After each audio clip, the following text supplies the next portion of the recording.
Welcome to Chatsunami.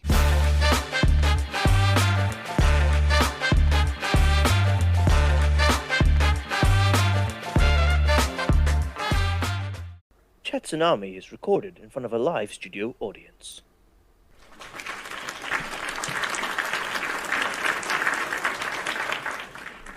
Hello everyone and welcome to a very special recorded episode of Chatsunami. My name is Satsunami and today I am joined by hopefully my still friend Adam after the experience we both shared for this episode. Hey Adam, thank you for coming back. Hey there, and let's leave that question open-ended until we reach the end of this episode, and then we can both decide what our relationship will be moving forward. This is very true. Last week we were talking about some very festive and joyful films. So the 5 films that we pretty much decided encapsulating Christmas was Home Alone. There was Muppets Christmas Carol, It's a Wonderful Life, Die Hard, and Jingle All the Way. Jingle All the Way, yeah. All capitalist propaganda films. All capitalist critiques. Critiques, yeah. Capitalist critiques. Turns out to be the vital ingredient to make a classic Christmas movie. Yeah, which is quite a harrowing thing as an adult, like coming to that realization. It really is. So, yeah, last week we decided, after watching so many amazing Christmas films and kind of recounting the joys of Christmas, we were going to make ourselves miserable.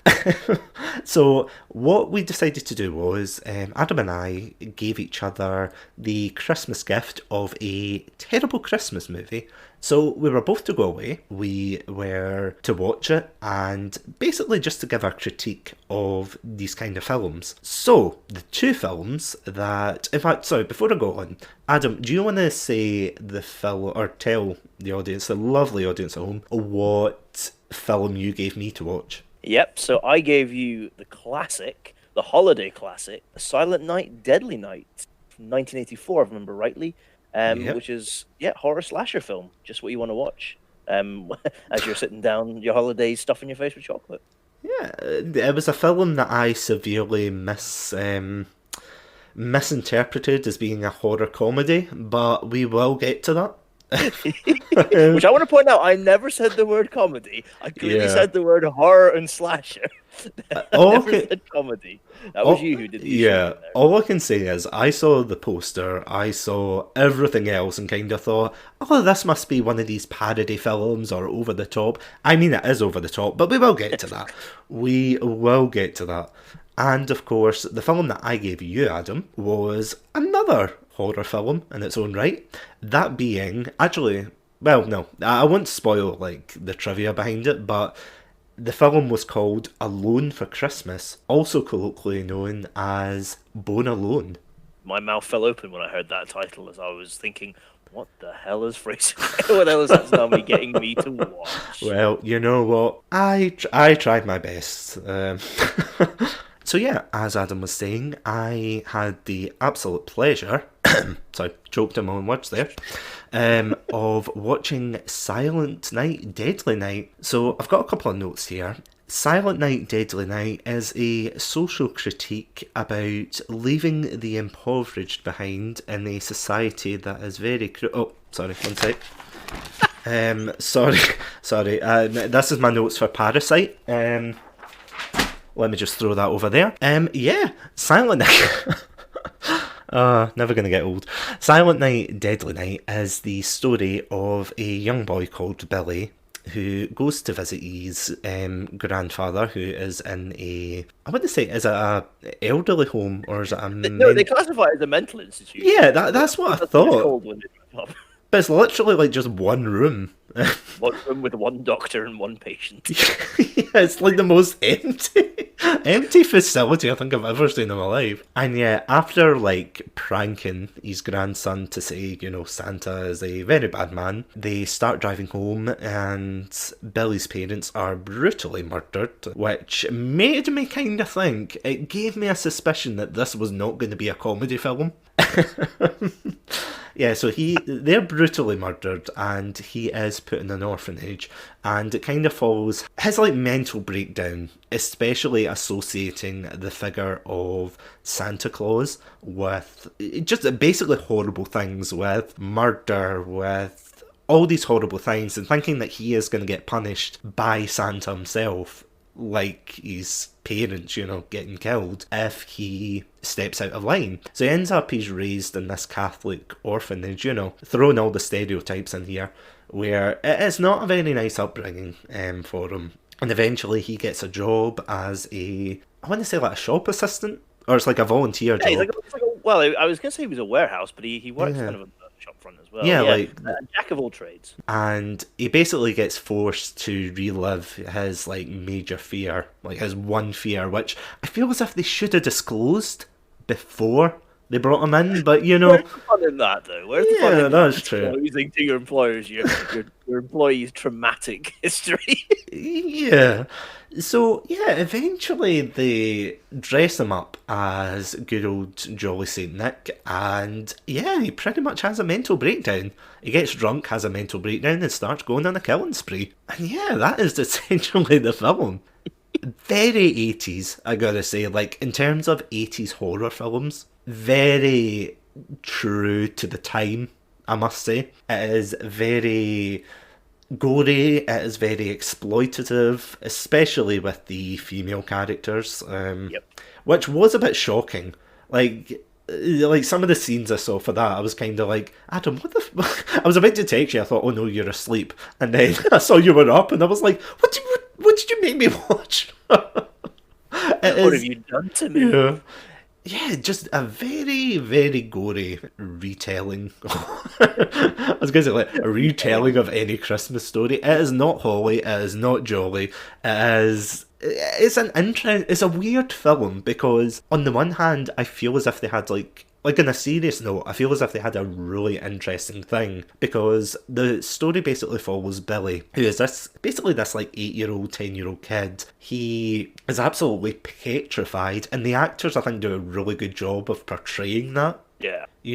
And like, it shows you him growing up, and he looks genuinely terrified. Like, every time he sees Santa, he freezes up, he kind of backs away. He's basically paralysed with fear. And I thought, okay, that's quite an interesting thing. That's really good.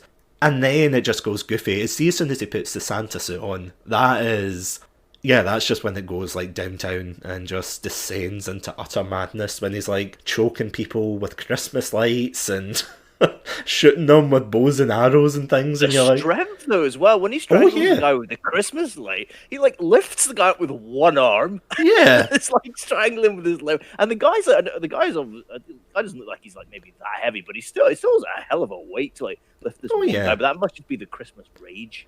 Yeah, honestly, he's got Santa strength. I just couldn't believe it. He just like pulls him up, and he's just like, "Yep, one-handed." It's like, what the no. And he's like, it's stalking. Yeah, he's just like stalking the back of the shop, getting everybody, and then he leaves the shop and he just starts picking on random people, doesn't he? Because then, like, his next victims aren't major characters, are they? No, they're just. I think right up until the very end, like everybody else that he kills, like what, another 4 people, maybe. I think it is 5 people, yeah. Because he goes into this couple's house where it's the stereotype of a Christmas, Jesus. It's the stereotype of a horror film. Yeah, I know. Let's just say 1 year. You know what? No. No, it was like the stereotype of a horror film where there's two, the two... Yeah, the promiscuous teens who, are wanting to go at her, and then one of them goes upstairs and goes, "Oh no, the door's unlocked, better lock it." And then all of a sudden...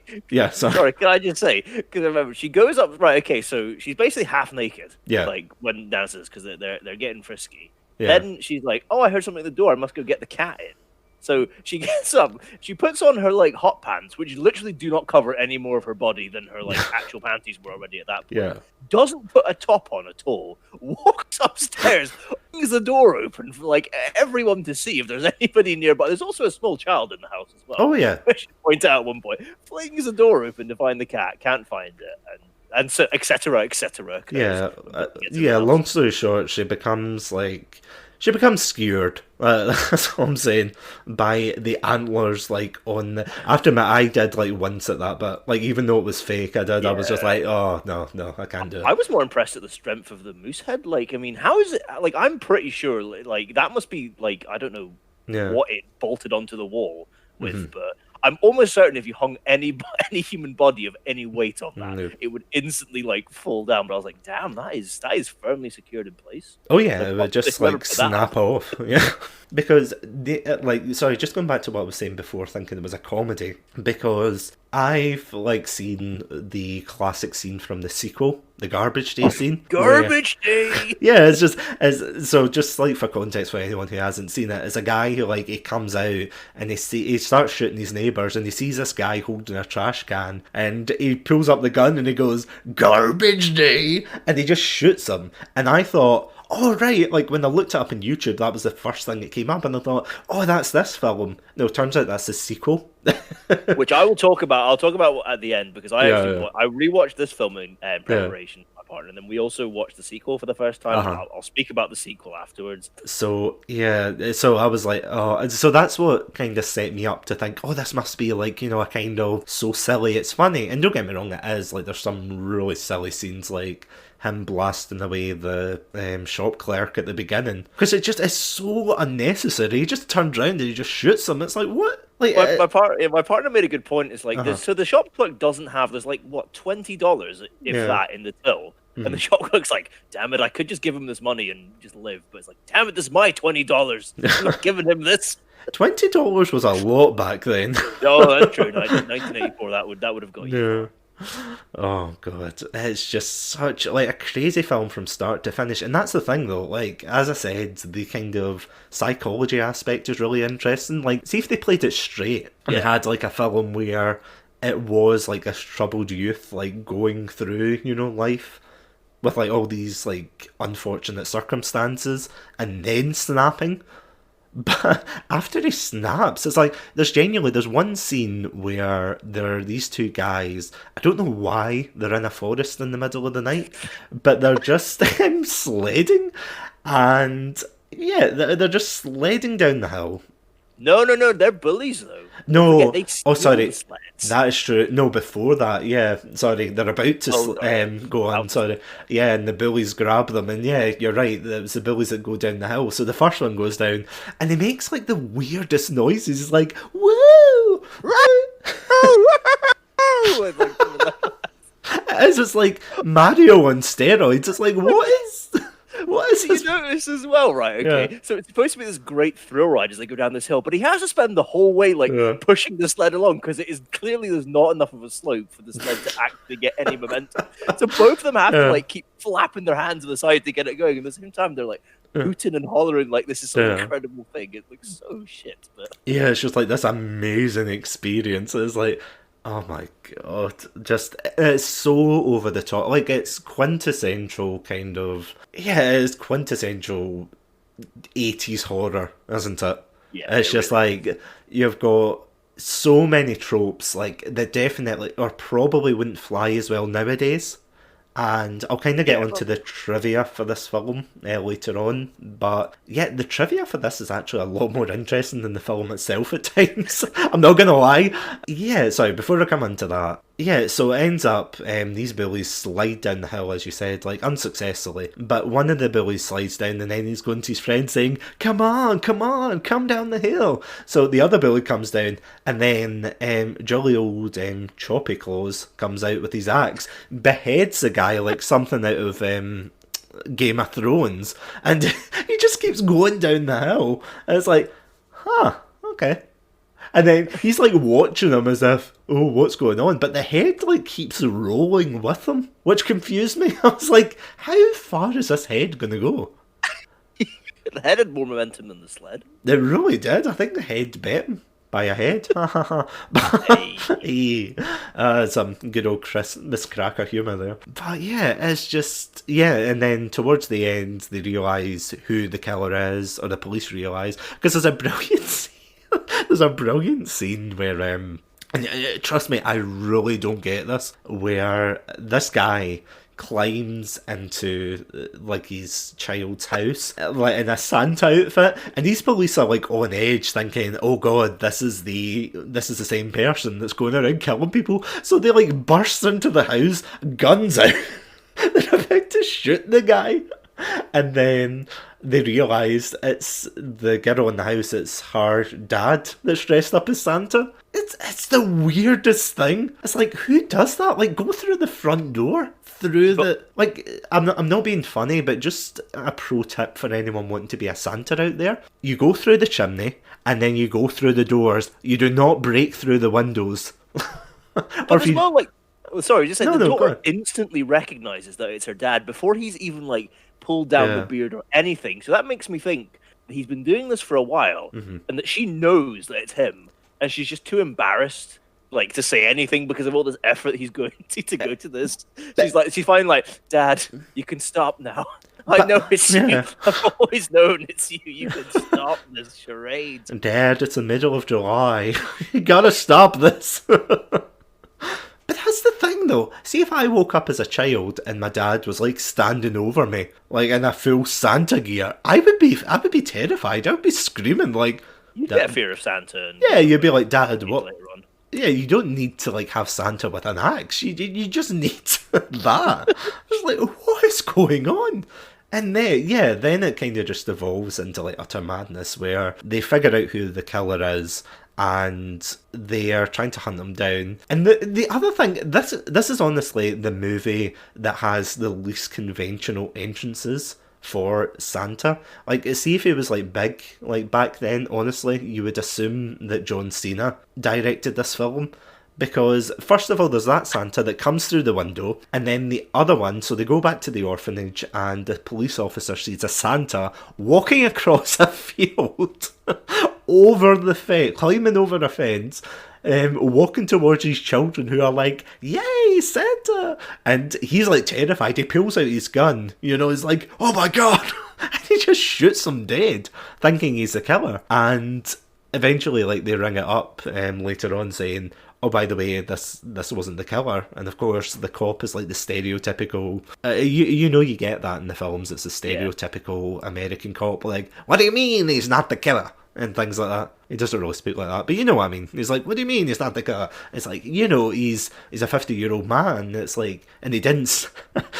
He's got one of the nuns who works at the orphanage with him at the same time, and she's like, oh my god, that was Father Brown. He was our Santa this year. And he's like, he was deaf. Yeah, because he's like, because the police officer's trying to justify himself, and he's like, he didn't stop when I told him to. And yeah, she's like, of course he didn't stop, he's deaf. I mean, she really should have told the police that guy was coming. Yeah.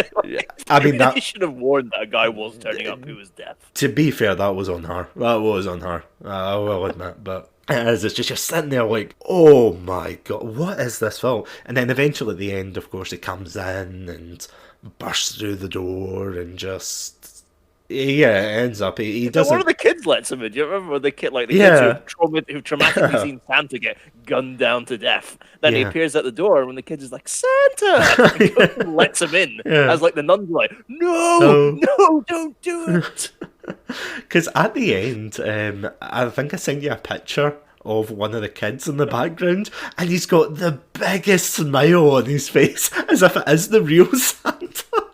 And I cannot stop laughing. He's literally just an extra, like a kid in the background. And I cannot stop laughing. And it's just like, he's the only one that looks genuinely happy. Whereas the rest of them are just like, alright, Santa, yeah, very good. He's just like, Santa, yes, yes. Give me a present, come here. Get over here. He's just pipe. Yeah, and then it ends up, of course, he meets a grisly end, and then they kind of sequel bait for the next one, and... Naughty.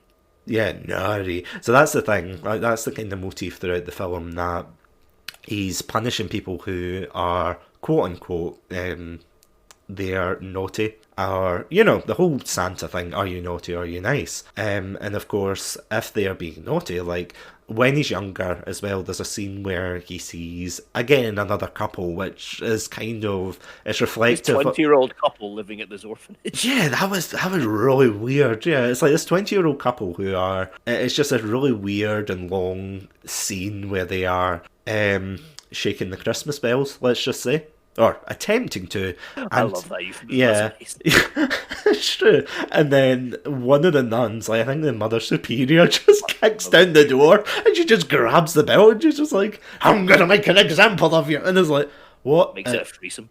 Yeah, oh, Jesus. Yeah, well, I'm just thinking, and it's Mother Superior with the iron chair. It's like, oh my God, this was like, yeah, this is the WWE crossover you do not want to have. But what Mother Superior didn't realize was that it was that guy's fantasy. He was really hoping that she'd come in and whip him with the belt. But seriously though, it's like, what? Why were they there? Because this was seriously like, this was an orphanage for kids, and obviously like they were locked away completely separate from them. But like, why? Who were they? Like, I don't think they ever explained who they are. Nope.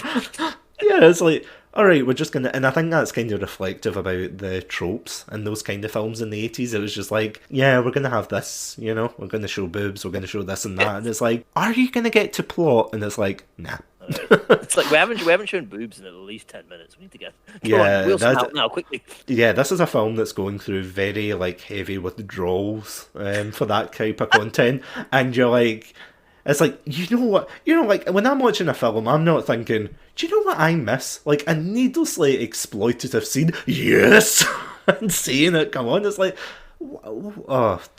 again, like it's kind of like complaining water's wet when you're watching like these cheesy 80s horror films, but it is just such a weird, it's a weird film. But as I was saying before, the trivia actually behind it is fascinating. I don't know, have you read up on this, Adam? I've not read too much. I'll be interested to hear some more about it. Yeah, so apparently, and yeah, if there's anyone out there listening and I am wrong, please feel free to fact check or correct me. But according to some of my sources, I learned that this film was denied a rating in the UK. Well, because there was a lot of explicit content in the film, as you know.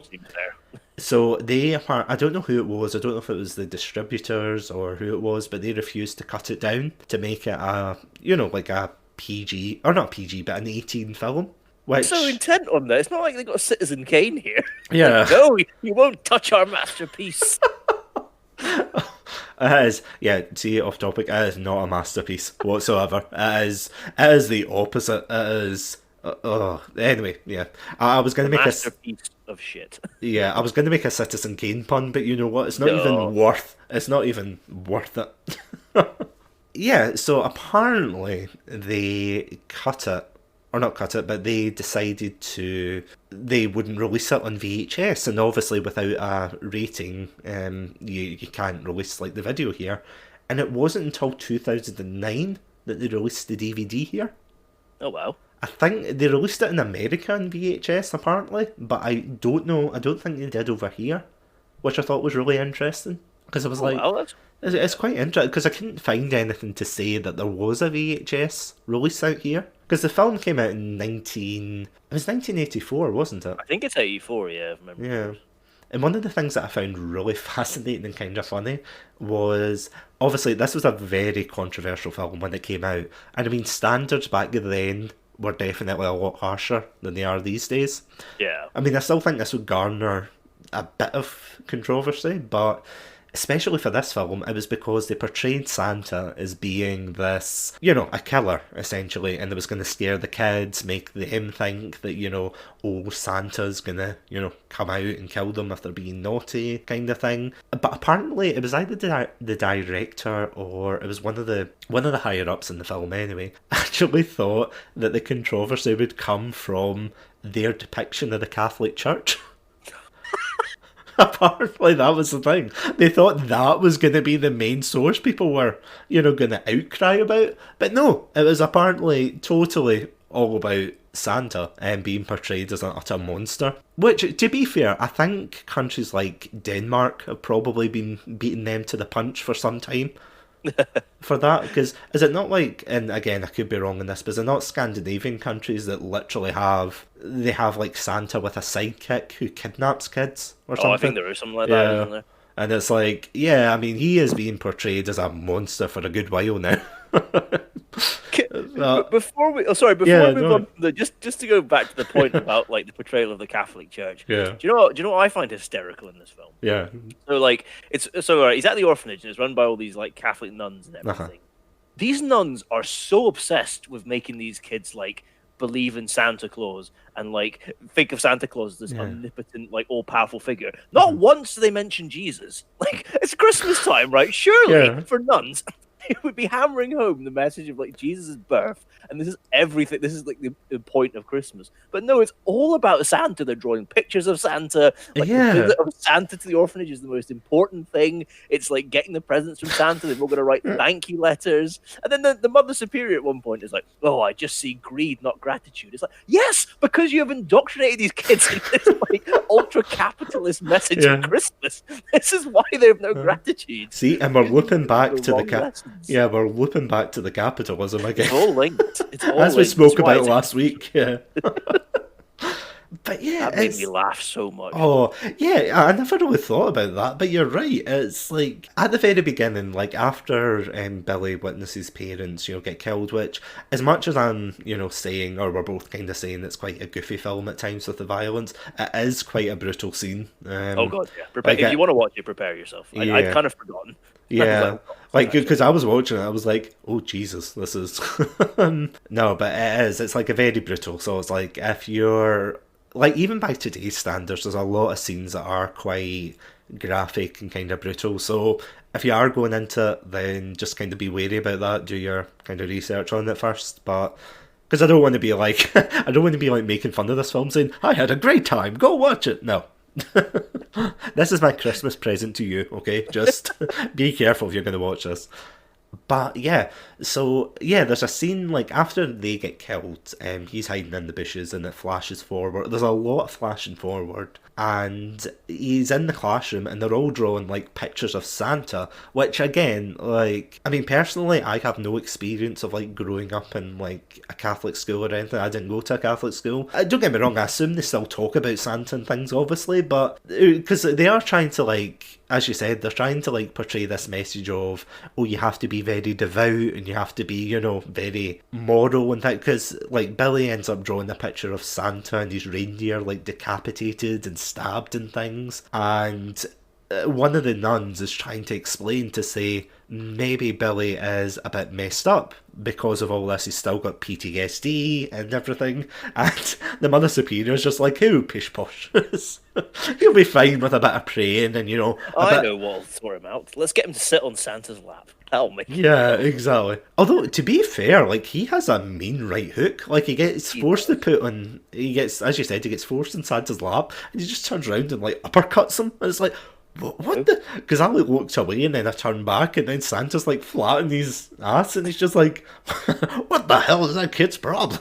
Would that not cure your fear though? I was kind of thinking like, surely if you actually get to like punch like the thing you're most scared of and you watch it like just flop on the ground like a fish, I'd be like, damn, I'm cured now. I'm not scared of Santa. Like I can take Santa and I'm like, what? He's meant to be 8 years old or something? Well, to be fair, like everyone's gangster until Santa pulls out like a candy cane shiv, and then then you're gonna realise that punching him probably wasn't the best idea. Like he punches him and runs, which, see, to be fair, that would probably be me as well. I would like punch and run.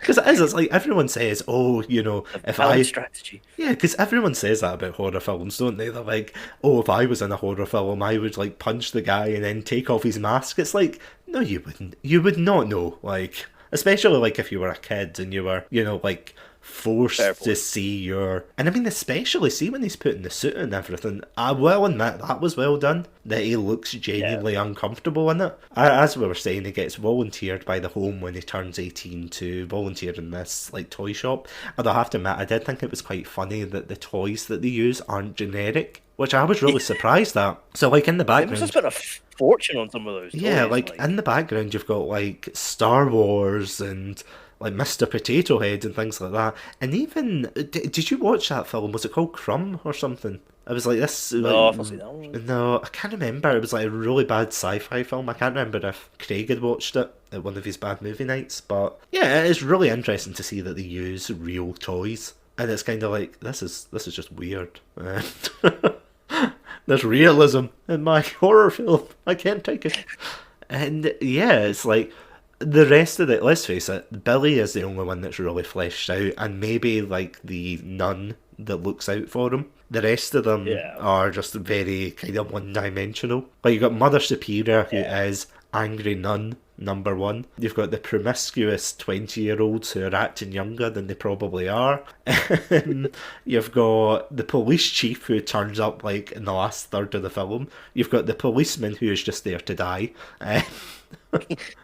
You know, it's all these kind of stereotypes except for Billy. And I feel as if, see if they had, like, made a film all, like, centred more around that. I mean, it is good, like, what they did with a lot of it, but I feel as if they kind of honed it in a bit more. They could have actually had, like, a really good thing going.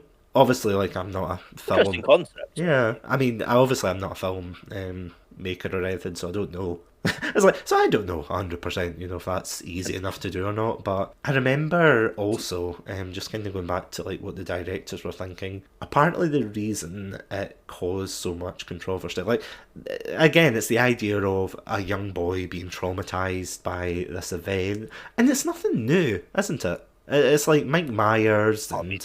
You know, those kind of characters where they go through a traumatic experience. Well, Bruce Wayne as well, isn't it? Bruce Wayne, yeah. Story of, yeah, it's like they go through a traumatic experience and they don like an alter ego. And you know, if they'd fleshed that out a bit more, then, I don't know, like I feel as if they kind of dialed back the exploitation a bit and then they kind of built more on like the duality. Because it feels as if, see, once he puts on the Santa outfit, that's it, like Billy's gone. Yeah. It's more... Character development over. Yeah, pretty much. It just, they give him an axe and he just goes around killing people and that's the end of like any development that he has. And it's just like, it could have been something more. But I think that's what everyone was kind of angry about, that they were just portraying him as Santa and not as, you know, not as a killer or a troubled youth. And again, I know I keep going on about it, but I do think that was the strongest bit of this film. Even though it's a terrible film. And I'm not gonna, like, personally, horror films aren't, like, I prefer, if I have to watch a horror film, I will watch, like, kind of thrillers or slasher films like Scream and things. Because I don't like ones that are either too over the top or, you know, too paranormal. Except Nightmare on Elm Street, which actually came out the same time as this film, apparently. No way. Yeah, apparently. And I could be wrong, so prepare for me to edit this out. But no, I'm pretty sure it came out at the same time. Or if not, then probably a similar time. But yeah, it's just... Yeah, this is a film that's just absolutely soaked in controversy, and I can see why. I can absolutely see why. But there was a lot of moments where I'm just sitting there, honestly, like I had my popcorn ready, I'm like, oh, I can't wait, and then I'm just watching this film thinking, well, why are we watching this again? Or why am I watching this again? I'm like, oh yeah, for the content. Do you know what? It's probably a funny thing. I think it is one of these films. I've never watched it like by myself, and that's probably like watching a film by yourself is a different experience, obviously. Yeah. But I think especially for a film like this, like I've always watched it. It's like me and my partner have watched it. It's one of our Christmas films we watch every Christmas. Is it actually? That does like at least then. Well, it is now. We watched it. We watched it last year. We watched it this year. So okay. It must continue forward. But we've always watched it together, and then that way you can laugh, you know, with the other person and bounce off, you know, and things, and it dilutes, I think, so, and then you can both just sit there awkwardly as you know, at the really like horribly explicit moments. I mean, but it kind of does dilute it a little bit, and probably yeah. in the way just watching it yourself. So yeah, just to give a kind of brief background about our experiences with not horror films, but with bad, well, technically a horror film and bad movies in general. We both have a mutual friend, Craig, who you might know from the podcast Beer and Chill over on Anchor. Really great podcast, by the way. That is my Christmas shout out done. But yeah, It's your good deed for Christmas. it is. It really is. We used to meet up with them, obviously, like long ago before the end times, which is this year. And we used to watch a lot of bad films together. So like like horror films and action films, things like that. Really, you get to know what makes like a good film and what makes like a bad, or just a bad film in general, or what makes it enjoyable. Yeah. And I don't know, I definitely shared a lot of things with that, I have to say. Like, with the films that... Like, it's definitely not the worst. I don't think it's the worst, like, film I've ever seen. Yeah, no, it's definitely not the worst. And going back to, like, the controversy that surrounds this film, apparently, Siskel and Ebert, the famous movie reviewers in America, apparently at the time, they really, like, laid into this film. They hated it. And they turned around and said, like, that the producers should be ashamed of themselves and things like that, and all the executives linked to this film, like, it was hated. I thought that was quite interesting, I have to say. Yeah, there is a lot of hate towards this film, but I think it's one of those films that's kind of developed a cult following. Oh, definitely. And I didn't realise it had more than one part. Like, before I hand the reins over to you to, talk about the sequel, I thought there was only the first one, and then obviously there's a sequel, which is pretty much a retelling of the first one, I think, with just added bits in. Yeah. And then apparently there's like up to part 5. And I don't know whether... Is there actually? Because I don't know how true that is, if it's... No, there's definitely... I mean, there's... We started watching some of the trailers for the other ones. Yeah. And then I think there's at least 5.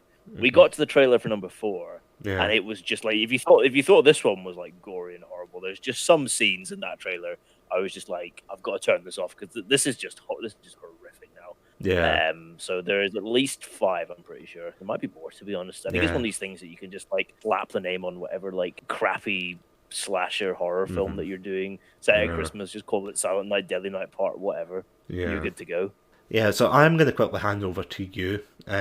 Just kind of talking about... I'll just briefly mention the sequel. Yeah, go for it. Because I did watch it for the first time. The sequel is quite simply the laziest film I have ever seen. So really? Sequel. So this one, the first one, is probably about 90 minutes, maybe a little shy of 90 minutes. Yeah. And the sequel's about the same length as well. It's just shy of an hour and a half. 40 minutes of the sequel is recycled footage from the first film, where they retell the whole story. And it is, I mean, like, okay, some of it you're like, okay, fine, I understand you want to like, because it's the sequel focuses on Billy's brother, Ricky. Yeah. Who also who's just a baby the night their parents got murdered. But with a great memory, though.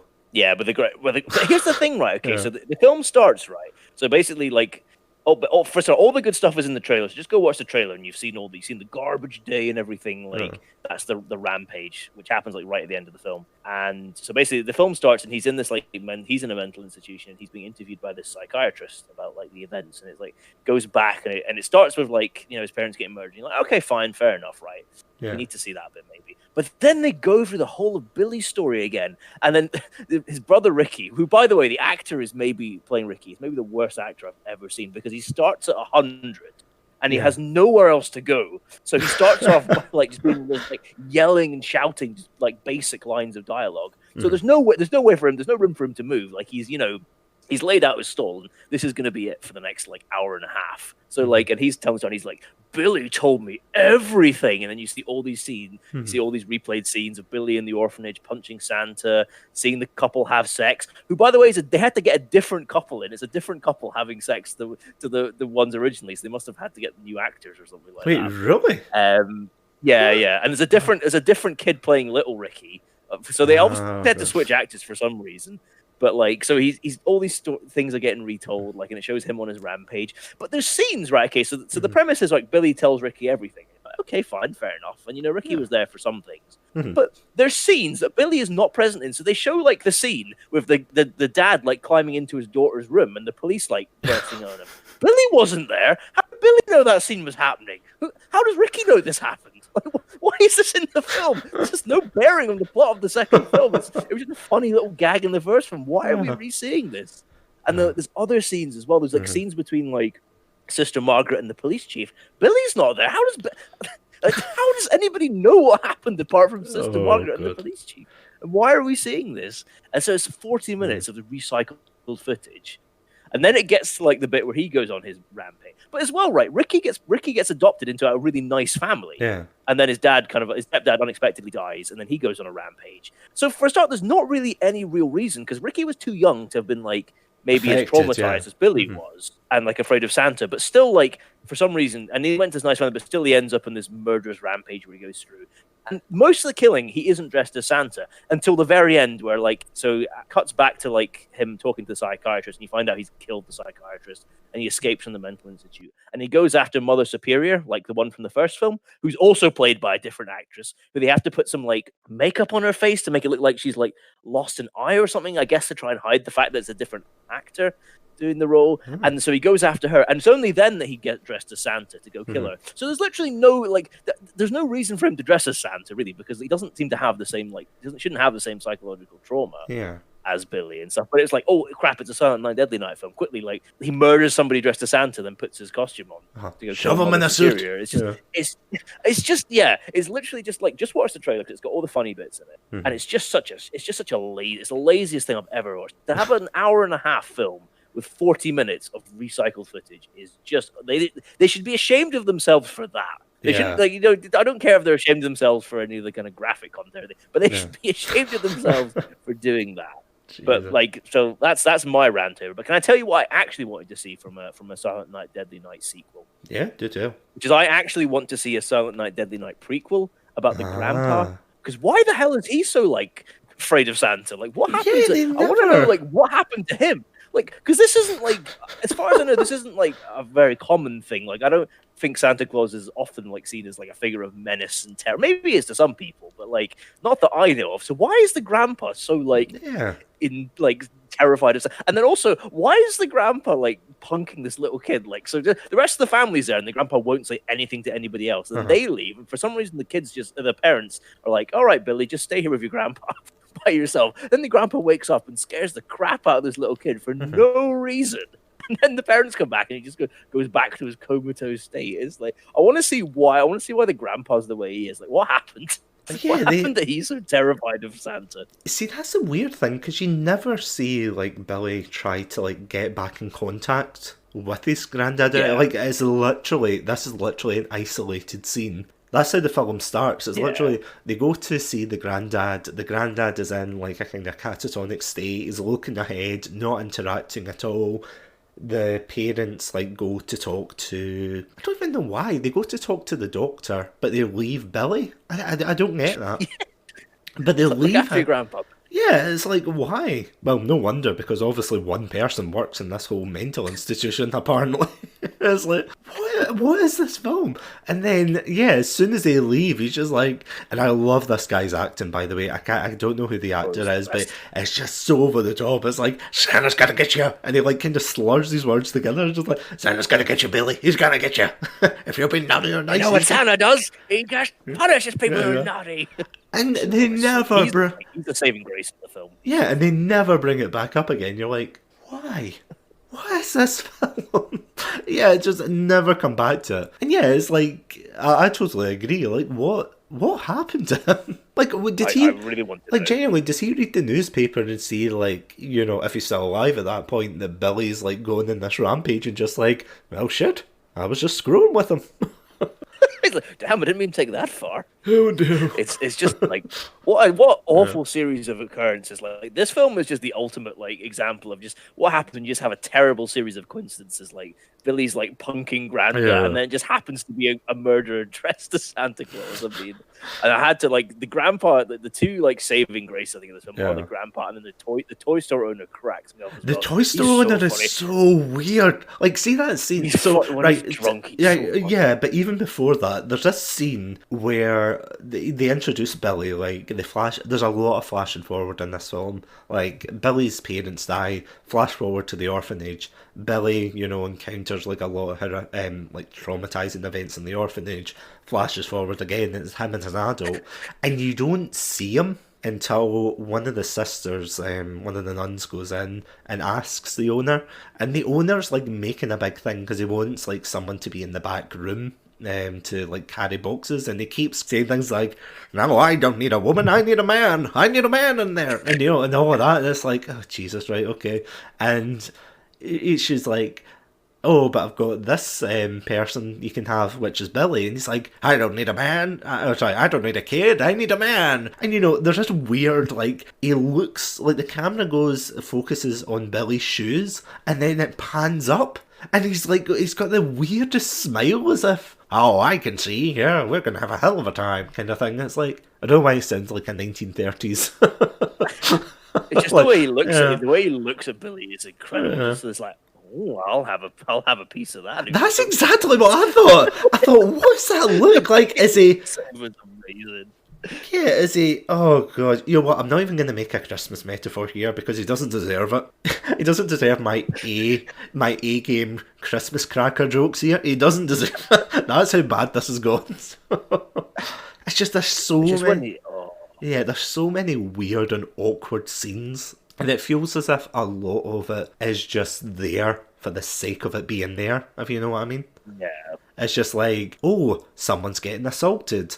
That's why Billy snaps. Oh, someone else gets stabbed or gets beaten up. Oh, that's about, it's like, it feels as if it's setting up more. Like, It's just the way when he's drunk in yeah. the toy store. So they have like the Christmas after party. Oh, yeah. But Billy's still dressed in the Santa suit. For some reason, he's traumatized of being Santa. Yeah. He won't take the outfit off. Whatever reason, maybe he only does it if somebody tells him to. But like, he's wearing the suit, and then the toy store owner just gets plastered off his face, and he's just talking to Billy. And he's like, well, you better get going, Santa. You know what Santa does, right? And it's just like, oh, somebody should have told. Somebody tell him about the traumatic experience this kid has. In fact, Mr. no. Margaret, you should have said. No. See, that's what I thought. And then the more I thought about it, there is a scene where he turns round and he's like, what does he say again? He's Something like, oh, you're thinking like, good, a boy should think about his parents. Yeah, he's like, oh, yeah, of course, yeah. Yeah, of course, which makes me think he knows. And obviously because he's plastered, he doesn't say anything. And that's the thing, he's just like, you know what Santa does this time of year? Like, did no one say... I feel as if they're burying this too much, as if it's like a oh shit happens moment of no, not everybody's parents gets killed by someone dressed as Santa. This is not normal. This is something you should be.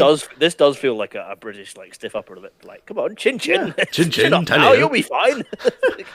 Put those feelings, repress those feelings down. But it's not even that. It's like, it's the fact he's working in a, well, I suppose it's the 80s, but it's like he's working in a toy store. Surely there must have been some, like, and obviously not like a disclosure or a check or something. Surely there must have been a conversation at the very least.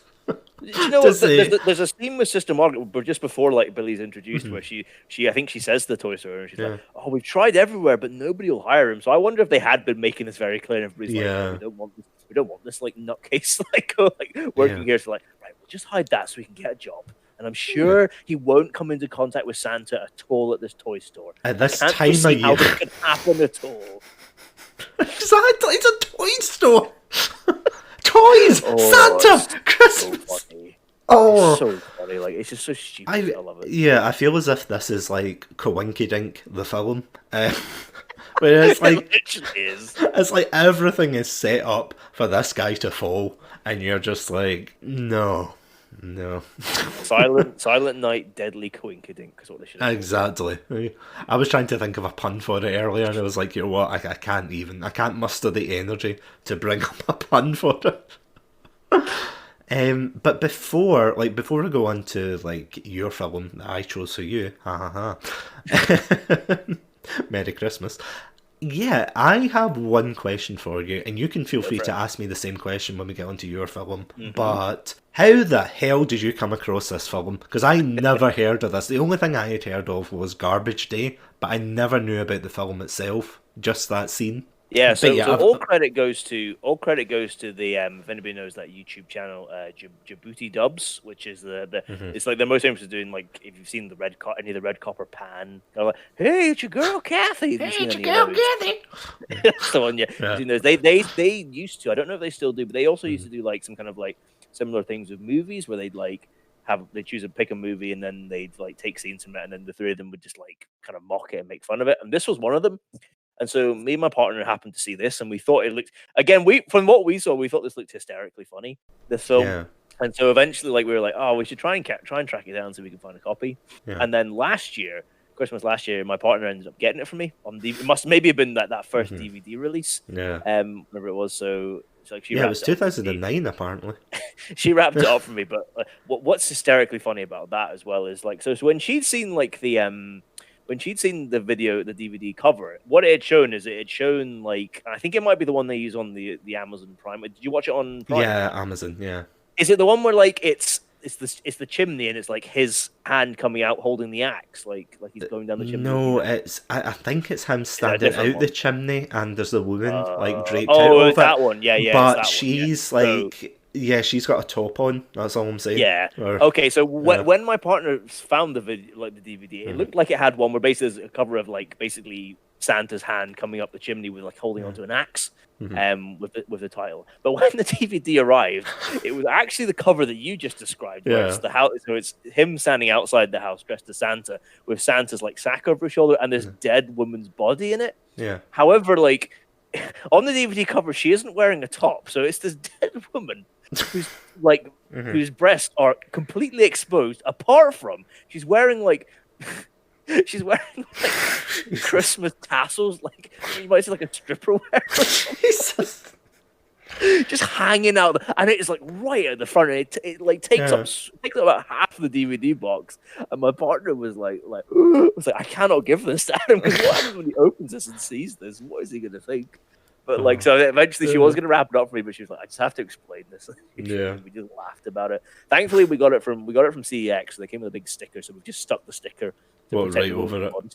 Right over the offending image. But so even the DVD cover is, yeah. So that's long-winded story of how we found it, and then it's become a Christmas tradition now to watch it. Which I presume it will be in your household as well from now on. No, that's getting deleted. I rented it. I rented it for $1.99 and I still want my money back. I don't know whether the fraud department's open at this time of year that I can phone them up and say someone hacked into my account. You could take me to court. You could take me to court and be like, I demand my $1.99 back for the psychological damage of watching this film. I mean, it's like, the lawyer's fees will probably be a bit more, but it's like, you know what, it's worth it. It's a principle for that $1.99. I want 2 cheeseburgers out of McDonald's for that price. Why don't we throw this open to the audience after hearing the two of us describe this film? Put in some comments or whatever, or message into Satsunami and say if you think that I should reimburse him for making him watch this film. Yeah. Let's throw it open to the court of public opinion. You know what? I think after this, I am going to put a poll up. Oh, we'll see. We will see. I'll have to scrape the money together. Do you know what? Sir, I can barely afford it. This time of year, it's like, I don't care.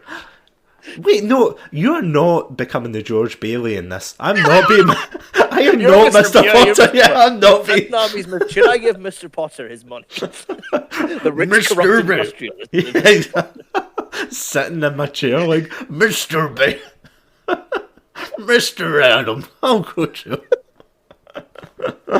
Oh, good. But yeah, I was actually talking to, I think it was another streamer, and I was saying to him, like, oh, I'm watching this horror film, and he was saying, oh, what horror film was it? And I tried explaining, I said it was a bad Christmas film, and I think he initially said, was it Krampus? And the more I think about it, the more I wish it was Krampus.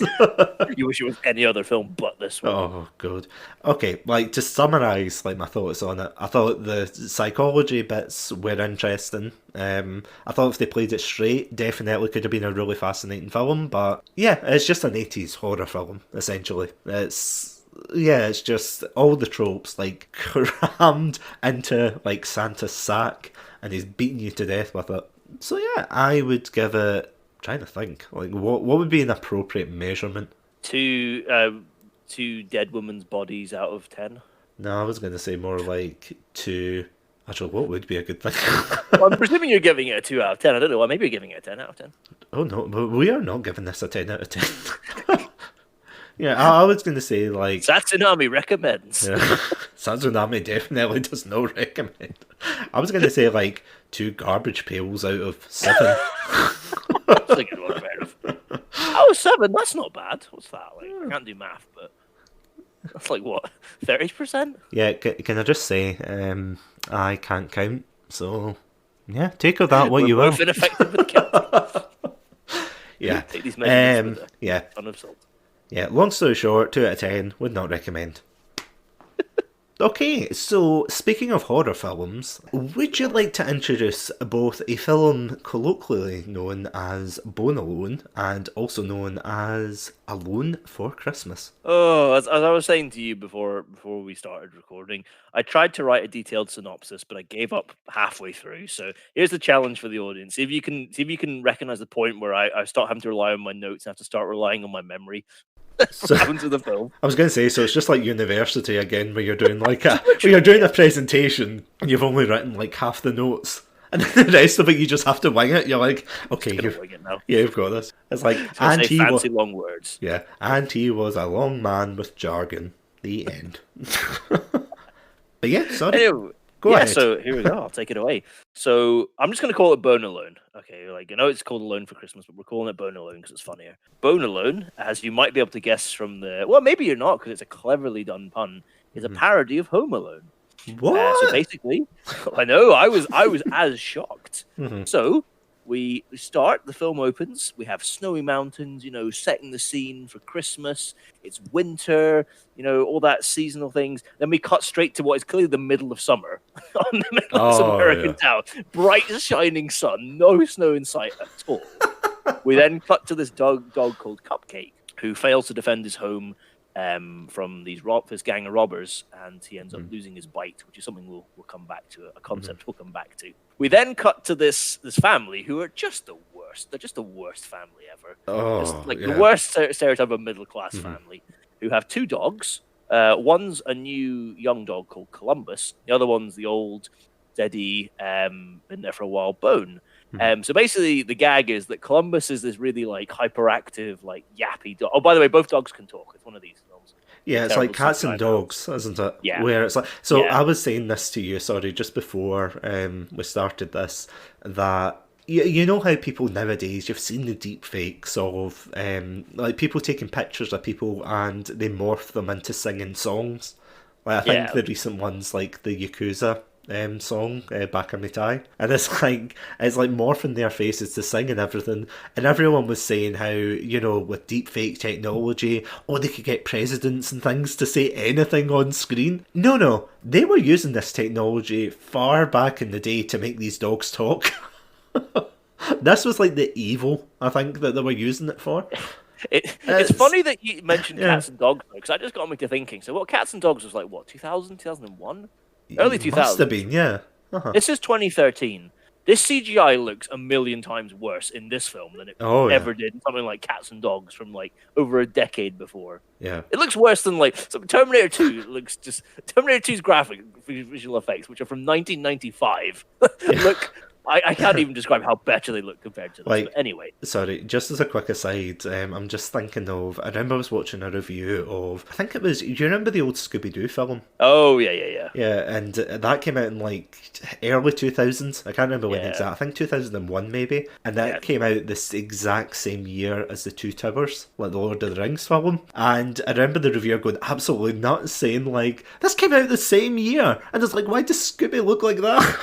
He's like this CGI abomination waddling towards the camera. It's like, yeah, you know what? There's no excuse. I mean, it's the same with a film like this. Like whether it's a made for TV or not film, it is. There's no excuse essentially. We'll get back to the CGI because that's part of my review, and I talk. Oh yeah. But anyway, so the two dogs, Columbus and Bone, and the gimmick is that Columbus is like the hyperactive, yappy. Like I'm not sure what breeds they are. I have to admit. I don't know if you know.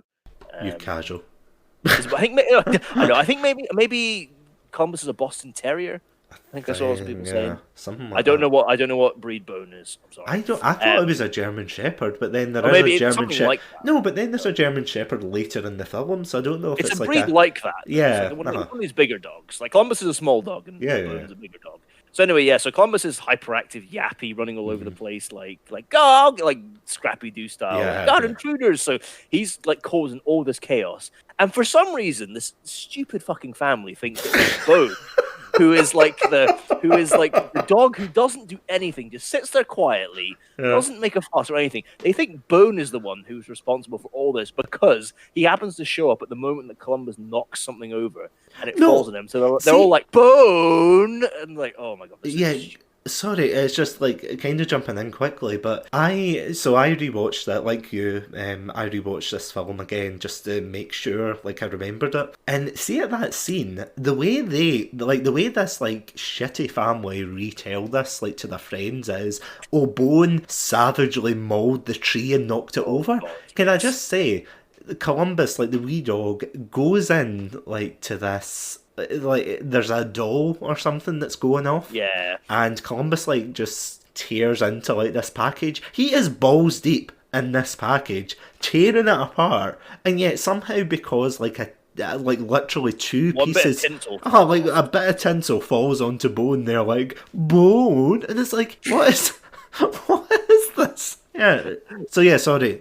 Sorry. I just had to. Yeah, sorry. This family is stupid as all hell. But so Bone keeps getting blamed. And so basically, the family have just moved into their house, but they're going to their grandma's for Christmas. And because Bone is such a troublemaker who's destroying everything, they decide that Bone can't come with them and they're going to have to take him to a kennel. But they're going to take Columbus with them because Columbus is clearly the most well-behaved dog ever. Yeah.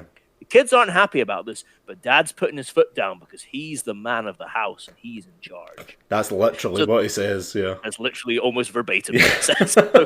So they're getting ready to leave, and just as they're getting ready to leave, the most sleazy-looking postman ever shows up, not dressed in any kind of postal gear apart from some patch that he's clearly like Pritt stick to his jacket. Yeah. Shows up and gives him a package. Yeah, it's like those labels you used to get in primary school trips, where you stuck it on and said, "Hi, my name is," and then you just write it on in like a biro pen. It's pretty much that.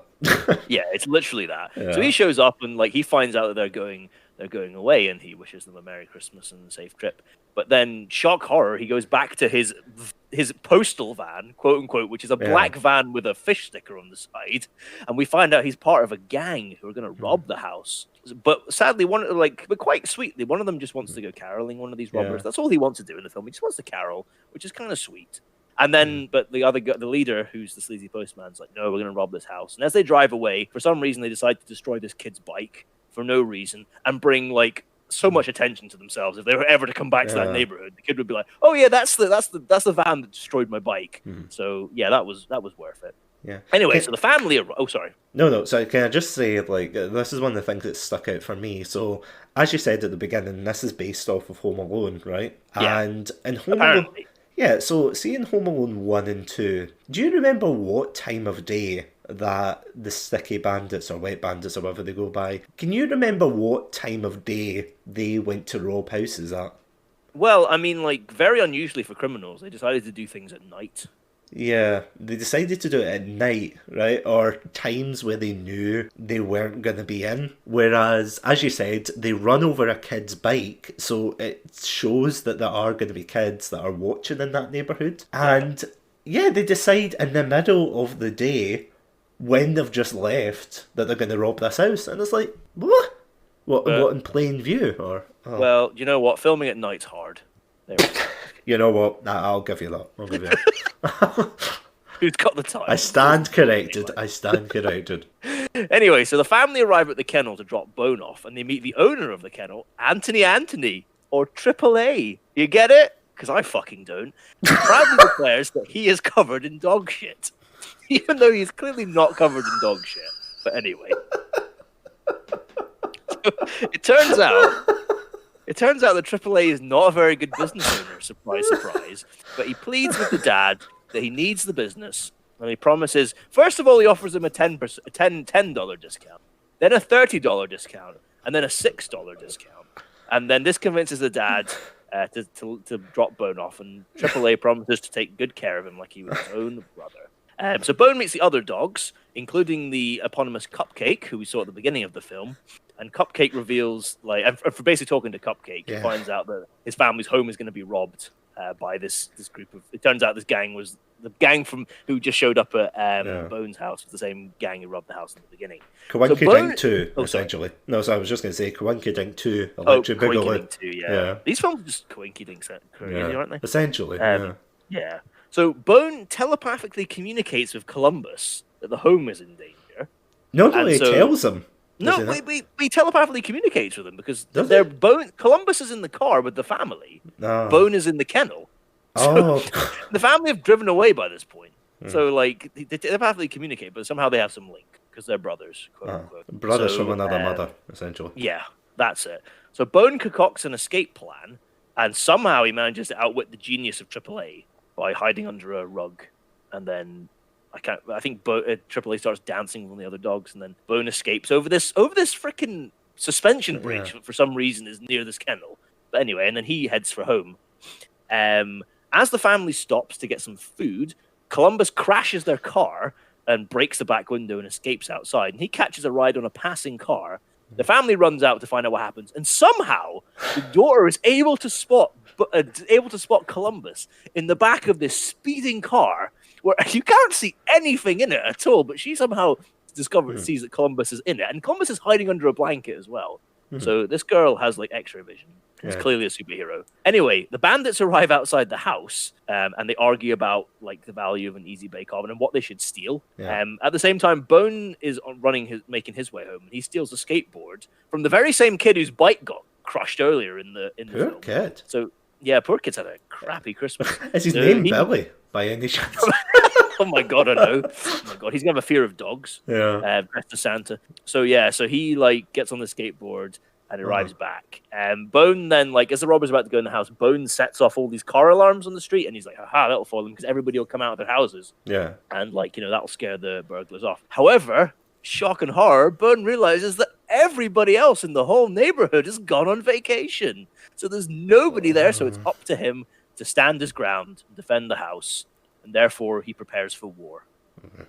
So he sets up all these traps. As the robbers try and get into the house, they come up to the back door, or maybe it's the front. It's the front door, one of the doors. Yeah. They have to go up these wooden steps, and as they go up these wooden steps, Bone has weakened one of the planks. So one of the robbers, who also happens to be the skinniest and literally cannot weigh that much at all, happens to steps on the board and falls through it, and so he half of him is hanging, his legs are hanging below, and his torso is still stuck up top. Yes, So the other two robbers go down. Oh, sorry, No, just confirming what you're saying. It's his little legs are. It's all true. It's all true. I swear, I'm not making it up. That's genius. Yeah, just for anyone listening thinking, what kind of spoiled milk have these guys been drinking? I swear to God, I can confirm Adam's story. This is a real film. You can look it up in all good service providers, but honestly, I would recommend not to, but we'll get to that. But yeah, he is the most annoying. That is one of the things that I hate about films like this. Obviously, I'm not. It's when I went to watch this for the very first time, I did not expect it to be, highbrow kind of top 10 Christmas films or anything like that. I didn't expect that. But it's the fact that the gang is so lazy. It's we've got the leader. The fat one. The one who has a high-pitched scream. It's that. So the guy... show off multiple times. Yeah, so the guy who you were saying, the guy who's really kind of lanky, and as you said, he definitely wouldn't weigh anything to crash through. He is the one who gets the majority of the punishment, because I think he's the only one that's got a high-pitched scream. Because, screaming equals funny. It's oh, no. But anyway, yep. Go. Anyway, so yeah, so he's hanging halfway through this like these boards. So the other two robbers go down to try and like pull him through, but they're trying to pull him through the hole in the floor. At the same time, Bone gets this pan. Oh, yeah. It's just repeatedly clonking the guy on the head. He's stuck behind, and he's like, "What's going on? Who's doing that?" As the guy's trying to pull him through, he's getting clonked on the back of his head. Somehow not getting knocked out. I mean, he doesn't seem to have many brain cells to lose to begin with, so he's probably fine. Yeah. But as the robbers try and pull him through, comically they rip off one of his trouser legs. And then they somehow get out. Then eventually they try and climb a ladder to get in, but Bone puts some like washing up liquid down it, and one tubby one falls off. And eventually the leader finds his way in through like a side window, and he stands on. I mean, I don't want to go too much into the traps because like I want to properly talk about the traps in my review. But he like stands on the traps range from the ineffective to the downright lethal to the sexually intrusive. Like, it's a wide range of traps I want to talk more about in the review. So basically, they finally get in the house, and they realize that they're outmatched by this dog who's tormenting their lives. So they call up the leader's cousin, who's this guy called Quentin, who's like a dodgy dog catcher, who it turns out is basically kidnapping dogs and then like ransoming their owners from back, so he can get like $200 lunch, and then the mayor to like sort out the parking in front of his house. Well, did you notice, by the way, his logo for his business? I didn't even actually pay any attention. So it wasn't something I noticed until I rewatched the film again for the purposes of this, not for pleasure. I just want to make that 100% clear here. He's got like a dog catcher on his back, I think. And he's got it's like a picture of like a skull and crossbones, but the skull in the middle's one of a dog. Wow, it's like who would hire this man to be like, I want you to bring in my dog alive, and he's like, got it, as he cocks his shotgun. It's like, no, this is not the guy you want. It's almost as we were saying in Silent Night, Deadly Night, it's like almost a good idea is not asking the person with a traumatic past whether or not he's okay to dress as Santa Claus. God. We're gonna get into the traumatic past as well. So basically, this guy arrives. So he does it for $60 because I guess he's giving the cousins a discount. No, he asked for more money. Animal Crossing style. Oh, does he ask for more money? Well, he says he usually did it for 50, but he's do it for 60 this time. And a burrito. Or a half-eaten burrito. Half-eaten burrito. That was just so weird. I know, obviously, that was meant to be ha-ha comedy, but it's like, you're fucking weirdo. Buy your own burrito. I don't find sharing food all that funny, but there we go. Maybe that should be. That's the inner Scot in me. I'm just like, you may take my life, but you'll never take my fries. So he's going to arrive at the same time, but also so the couple so we go back to Columbus. So Columbus is stowed away in this car, and it turns out the couple driving the car, one of them, the man looks exactly like Santa. Well, it's supposed to look exactly like Santa Claus. What do you mean it's supposed to? Well, I'm saying because I'm pretty sure like he's meant to look like Santa Claus. Basically they stop the car and they discover Columbus in the back, and they read his tag and they resolve to take him back to the address on the collar. And also the couple have their own dog there who I think is the German Shepherd. The dog's called Diesel, who then proceeds to tell Columbus how much he likes ripping the jugulars out of human beings, which I thought, this is going to make an excellent finale. When Diesel savages all these robbers at the end. Sadly, that didn't happen as much as I was looking forward to it. Anyway, the family, Columbus's family, are in hot pursuit of this car, and they're getting really close. They're about to catch it up as they're screaming and yelling out the car windows. However, Columbus is like, no, they can't get me because I need to get home to help my brother defend the house. So Diesel's like, I've got this. So Diesel throws like a plank with some nails in it out the back of the car onto the road. Yeah, like why they have that in the back of the van, I've got no idea. That's all they have, just a dog and this nail port. It's like, what is, like, see if this person is meant to be Santa Claus, what the hell is Santa doing? Well, Silent Night, Deadly Night, okay, never mind. He's too busy murdering promiscuous teens at this point. Yeah, the more I'm thinking about it, the more I think this is a spiritual successor to that film.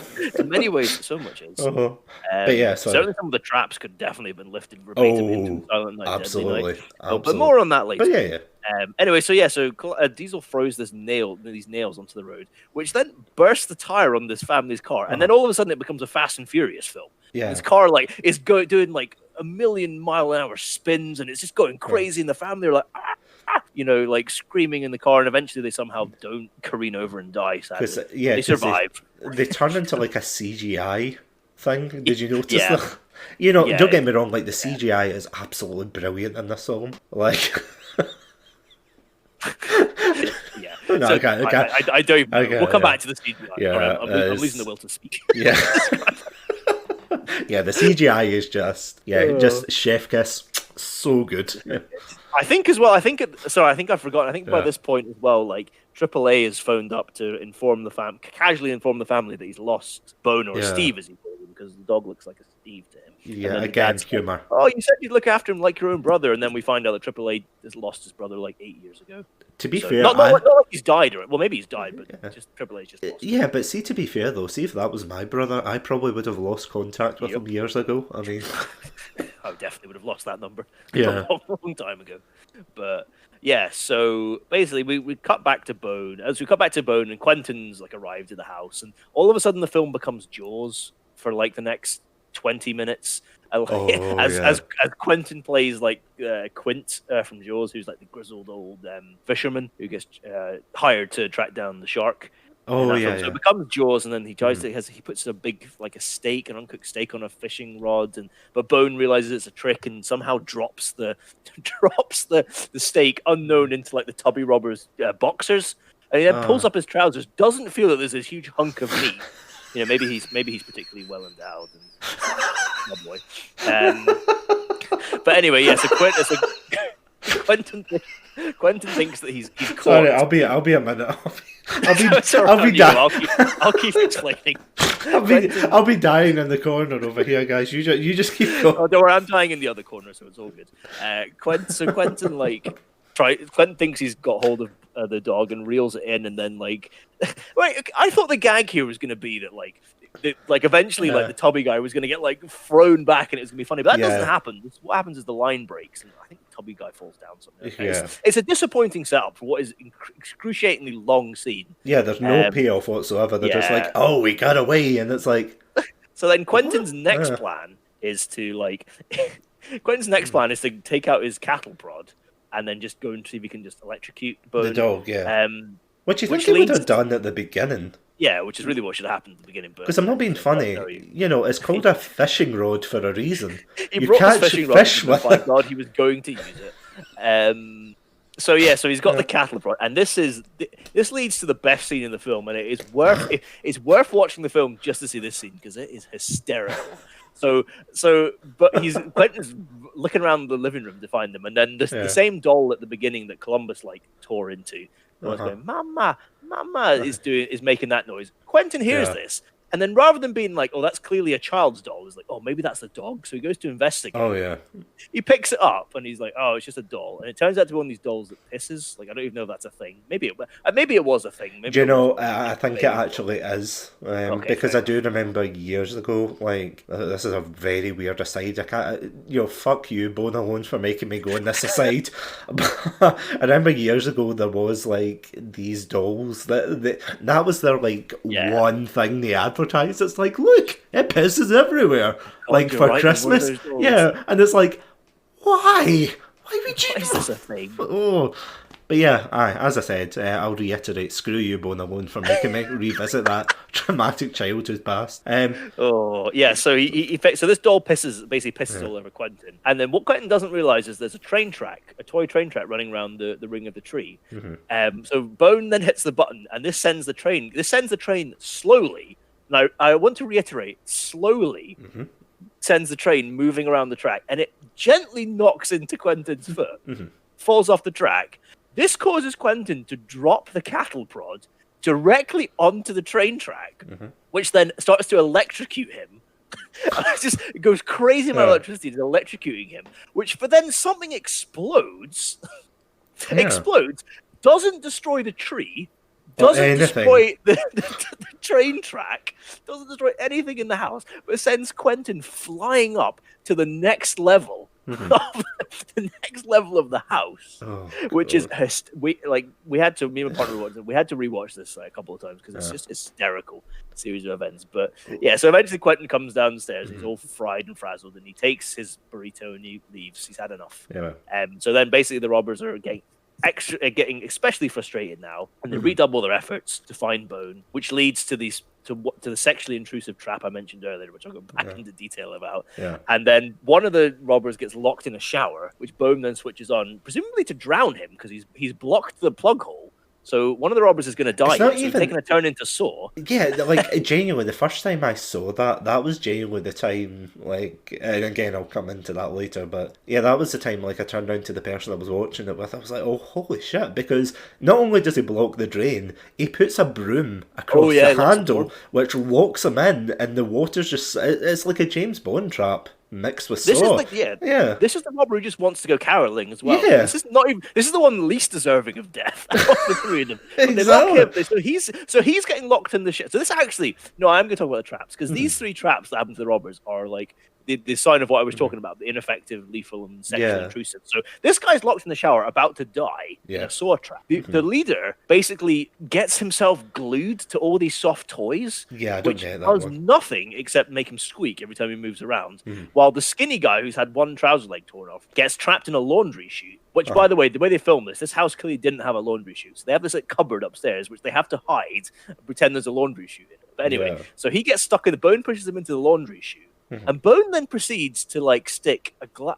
You don't actually see this, but from what I was implied in the dialogue, proceeds to stick a glass ornament up his ass, followed by a lawn dart. Yeah, and then he sticks a lawn dart up the guy's ass. At the same time, the guy's eating a lot of burritos, so he's farting away, which is also causing the house to shake. Like it's seismic farts. So the house is like the foundations are shaking, and nobody quite knows what it is. And then eventually the guy who's the leader, who's called Cuddly Toy, finds him, and then like pulls his other trouser leg off, trying to get him out. So then he's like, I know what to do. He goes get some like washing liquid and puts it down the laundry chute, which causes the guy to slide down. But what Bone has done, Bone has put a barbecue at the bottom of the of the laundry chute and turned it on. And the guy falls face first into it, and his face gets grilled. These traps, like they're just arranged from just all over the place. Like it's so tonally bizarre. But so they get extra. Oh, sorry. No, I was just going to completely agree with you. It's like, on the one hand, like, see with Home Alone, because let's face it, this is the parallel we have to draw here. Like, at least with some of them, like, it was like a child, like, trying to defend itself and everything. It's the fact that a dog managed to think, oh yeah, I could turn this barbecue on and grill this guy's face, I could drown them. It's like, the dog is big enough to sink its teeth into these guys. It's not like it's utterly defenseless. Even Kevin McAllister didn't do that. He didn't put a live fucking... Okay, I know he bricked a guy in the face 4 times. And he did burn. Maybe if you're a child, you're like, oh yeah, I'll just throw this brick and it'll be fine. Yeah. You know, but to put a live grill at the bottom is like... And to try and drown a guy... Yeah, Kevin McAllister never drowned anybody. Yeah. And as well, like, the dog tries to drop a chandelier on them earlier. Yeah. Like, in the film. I just might as well talk about the traps now, because we're into the weeds now with this. Yeah, so we're tries deep. to drop a chandelier on them. But at the same time, he does the one with the cuddly toys with glue.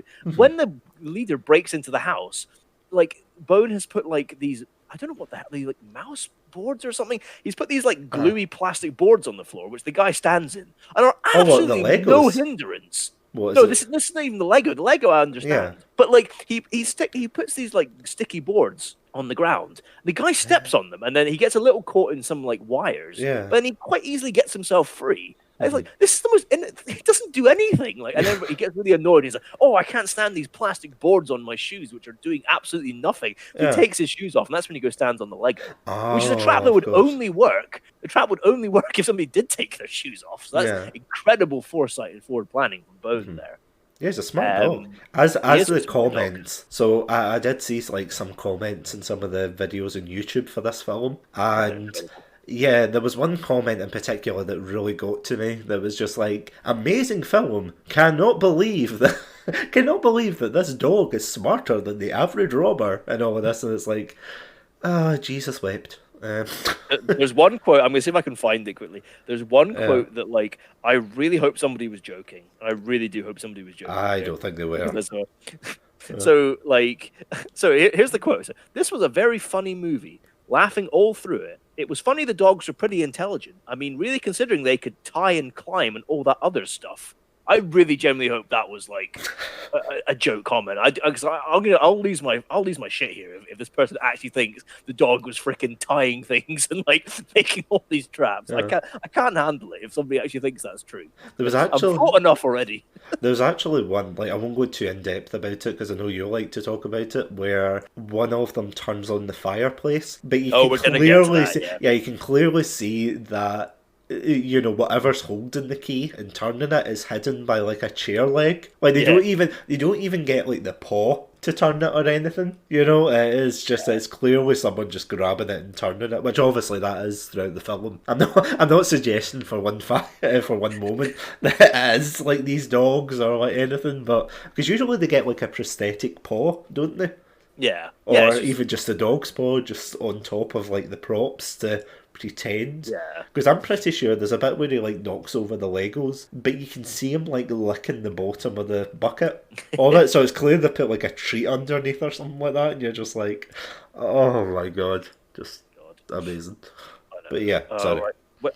Where was I in this film? Oh yeah, so basically all these separate traps have happened, but the other two robbers have like managed to. They think they've cornered Bone. And he's about to unleash like special trap, but then as they're getting closer, thankfully the guy in the shower. Like the pressure of the water is obviously too much, and it like breaks the door off the hinges. And he comes like surfing out right into Bone and is able to capture him. So the robbers capture Bone and they lock him like rather than just like kill him then and there, which is like pretty. I mean, this dog has tried to murder them, like you know, by this point they probably have a reason to murder him. They lock him in a cupboard and threaten to kill him later, and they start robbing. But like the stuff they're taking, the stuff they're taking is so bizarre. Like the leader is like stealing the baubles off the Christmas tree. Yeah. How can they be that valuable? They look cheap and nasty. Yeah. What are you doing?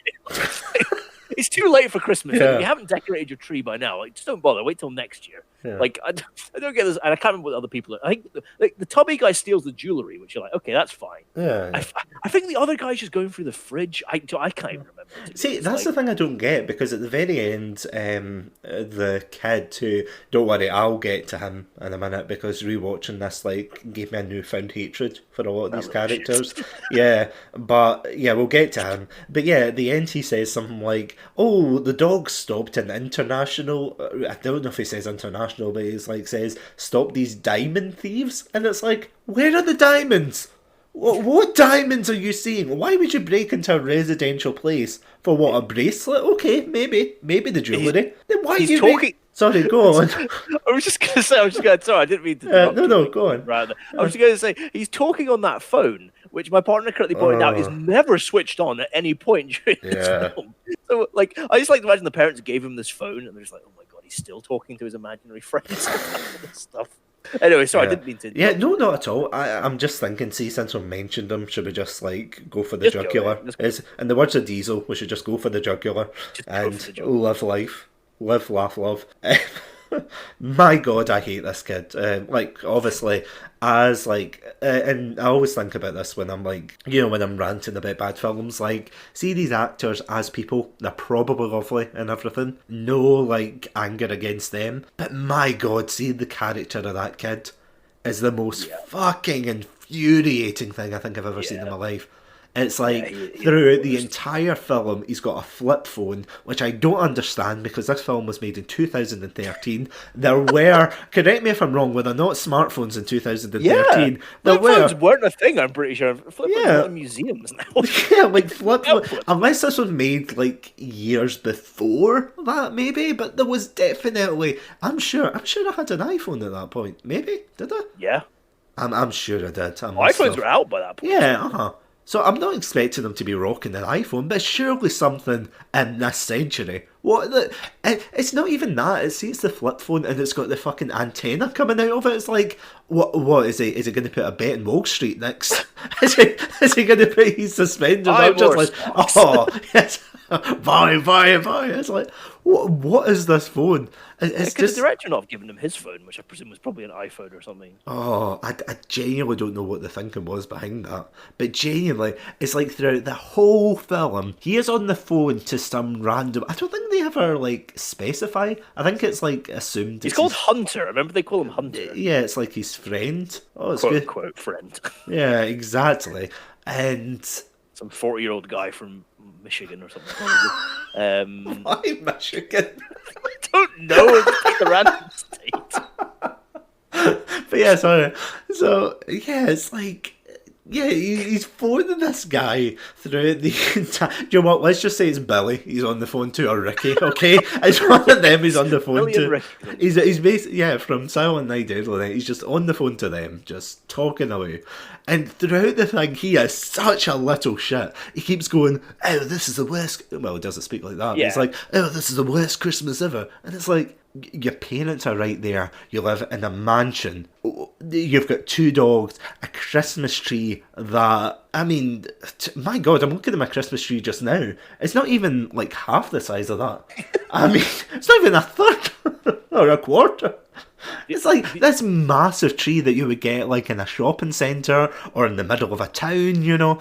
And they've got it like straight in the living room. You know, and they're going to see, like, this is the thing that pissed me off as well. So, throughout the film, he keeps saying to his friend on the phone, like, oh, it's the worst Christmas ever. And then at one point he screams because he's got no battery in his phone. And that's the, haha, it's a joke kind of thing. But then at the very end, this little shit has the cheek to turn around and be like, oh, Christmas is not going to be the same because Gran and Grandad aren't here. It's like, you are literally on the road to see your grandparents. You bitched the entire way because you couldn't take your dog, and now you're coming back. You have the cheek to be like, oh, I suppose my grandparents would have been nice to see. It's like, you are never happy. You are never happy. I know, it's just like, oh my, this little entitled little shit. Even the sister, like, the sister you can understand, she's kind of played as, like, just a generic child worried about her dog kind of thing. But it's this shit, this Wall Street little shit that goes around with his flip phone, just like... His future, like, coked up investment banker that he is definitely going to become. Aye, a mini Mr. Potter. Yeah, it literally is. Because it is like, put it all on red, Jack. You know, well, that's the only thing we can be glad about is that this took place in 2013, which I don't think. Correct me if I'm wrong, but I don't think hashtags were a thing, or maybe they weren't as big a thing. Probably not. I mean, because if it had been a few years later, he would have definitely been like hashtag worst Christmas ever at every single moment. So that's the only thing I'm going to be slightly thankful for. I'm assuming because it came out in 2013 that it was made like a couple of years before 2013, if you know what I mean. Oh, that's a fair point. Maybe they were still like weren't as big a thing as they are now. But I mean, even between 2010 to 13, like let's give it the benefit of the doubt. Let's say, like, hypothetically, if it was made in 2010, there were still touchscreen phones in 2010. Yeah. I am. The phone. I totally believe it. The phone makes no sense. Yeah, but I think Twitter was relatively new, was it not? No, I was just gonna say, like, I can't remember exactly. Maybe somebody can like listening can tell and say when hashtags actually like blew up. Mm-hmm. But that was the only thing I was thinking. I was like, just thank God we're not getting like a hashtag worst Christmas ever. Yeah. Until we get to the very end, there's hashtag best Christmas ever. I'm not putting out Except it's not, because we don't get to go to grandma's, which is fucking, like, you know, I complained about, as you say, the whole way across. Yeah, exactly. It just annoys me. It really irks me, that film. Yeah. It's like, the characters rather irk me. It's like, you know what? If anyone deserves for the house to be robbed, it's probably these guys. Yeah, they deserve it. Like, we'll talk about. We'll talk about the financial implications of what actually happens compared to what could happen. Yeah, because I'll make a compelling case about that later. But we'll get to that all in good time. Mm-hmm. So where the hell was I in this? I've actually almost lost. Oh yeah, so they've caught. Oh yeah, they've caught Bone and they've locked him up. Then just as they're like robbing the house, the kindly old couple Santa Claus shows up with Yeah. Columbus. And they have to pretend, the robbers have to pretend they live there. Like, oh, thank you for finding our dog. But then Columbus is like, oh, well, I know this isn't my family. And then he warns Diesel. He tries to warn Santa and his wife, but they don't leave it. And so they leave Columbus. But I think Diesel hops out of the car as they drive away. I can't remember. But anyway, so they then lock Columbus up. Sorry, just before you go on, do you not remember the moment? So throughout the film, they kind of allude to him being Santa Claus.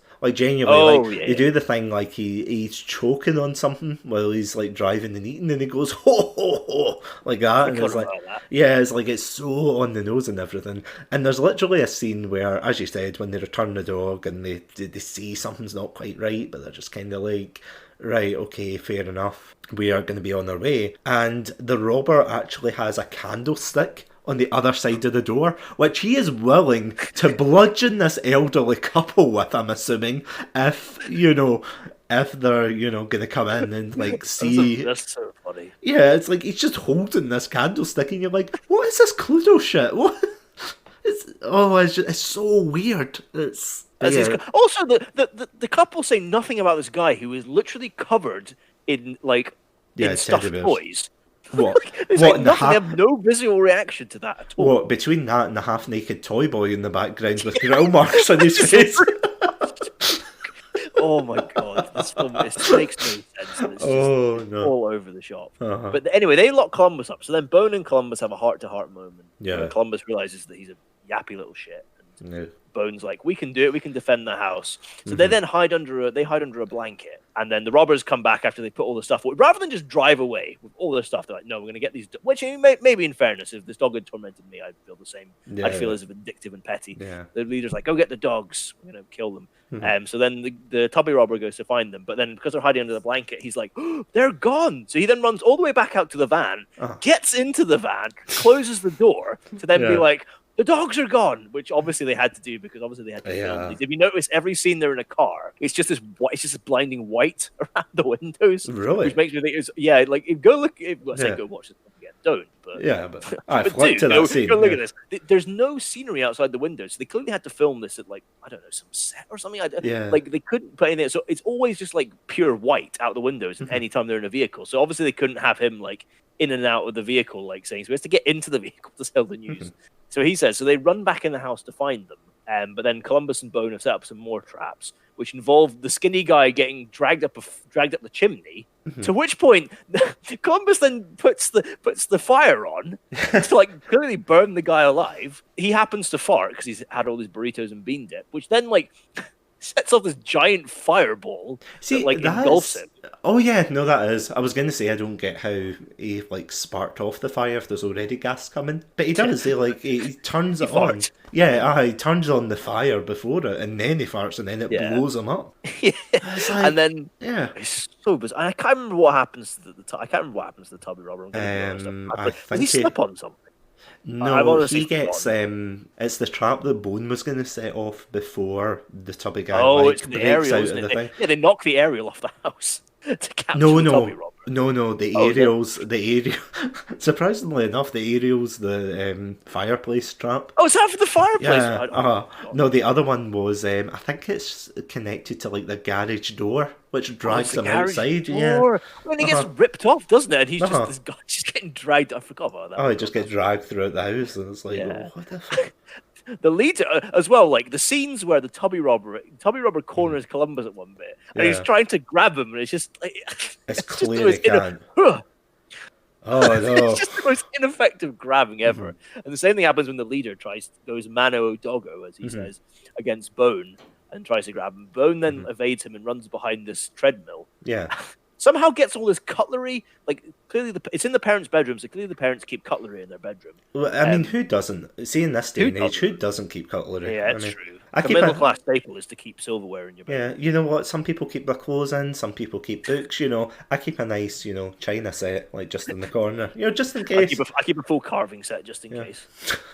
They don't call you Adam the Carvery Master for nothing. Ironically, not for my ability to carve anything, just that I have a carvery set in my bedroom. Yeah, that's so keeping up appearances. Sorry. No, I was just going to say keeping up appearances. So Bone puts the treadmill on, and starts firing this again, another lethal trap, starts firing this cutlery at the guy who's like, whoa, that's a bit extreme. So I'm like, yes, that is a bit extreme. Because he's going to get stabbed. Also, the guy doesn't move out the way. Clearly, the easy thing to do is just to sidestep and just move out of the way of the treadmill, because it can only go like a small One direction. way, yeah. He just keeps standing there as cutlery gets fired at him until eventually Bone like puts I can't remember what the hell it is, but he fires something into his mouth, which makes his tongue swell up. So the next time he talks, no, it's like the blowtorch thing, is it? Oh, it's the blowtorch, yeah, right into his mouth. So or yeah, whatever, his tongue. So the guy can't talk. So that's the gag for the rest of it. The guy's just like because he can't talk properly.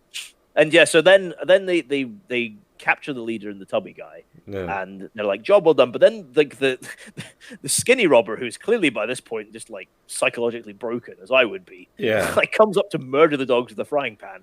Diesel then jumps in, and I was like, oh, here we go, he's gonna get his jugular ripped out. But all Diesel does is just push him in the back, and he falls and hits his head on the ground, and gets knocked out. In a terribly anticlimactic ending. The family arrive home, and they've realized on the way home that literally the dogs are the most important thing in their lives, and they should all stop being just the worst family ever, but continue to be the worst family. Yeah, exactly. When the kid just turns around and is like, I want my grandparents, and it's like, well, you should have said that before, you cheeky shite. You know, like. So they get home, and like the police show up and they arrest the robbers, and then we get to the ending, which I have to talk about because the ending makes no sense whatsoever. Really? So they get home. So the couple, right? Okay, the couple who had Diesel, they realize they've lost Diesel, so they go back to the house to see if they can find him. And then so this is exactly before this. The kid is. Oh, wait a minute. Are they at the? As well. So they're sitting at the table, and the dad is carving this roast turkey. Yeah. However, you can see close-up shots of the turkey getting cut, which is clearly taken from some food ad. Yeah. But when there's a wide shot of the table, there is clearly no turkey there, and the guy is just carving thin air. No way! Wait, really? Go back and watch it. Don't. No, he's carving thin air. So then the kid's like, it's just not the same without grandma and grandpa. And you're like, shit. But then the doorbell rings, and it's the couple who've come back to look for Diesel. And guess what?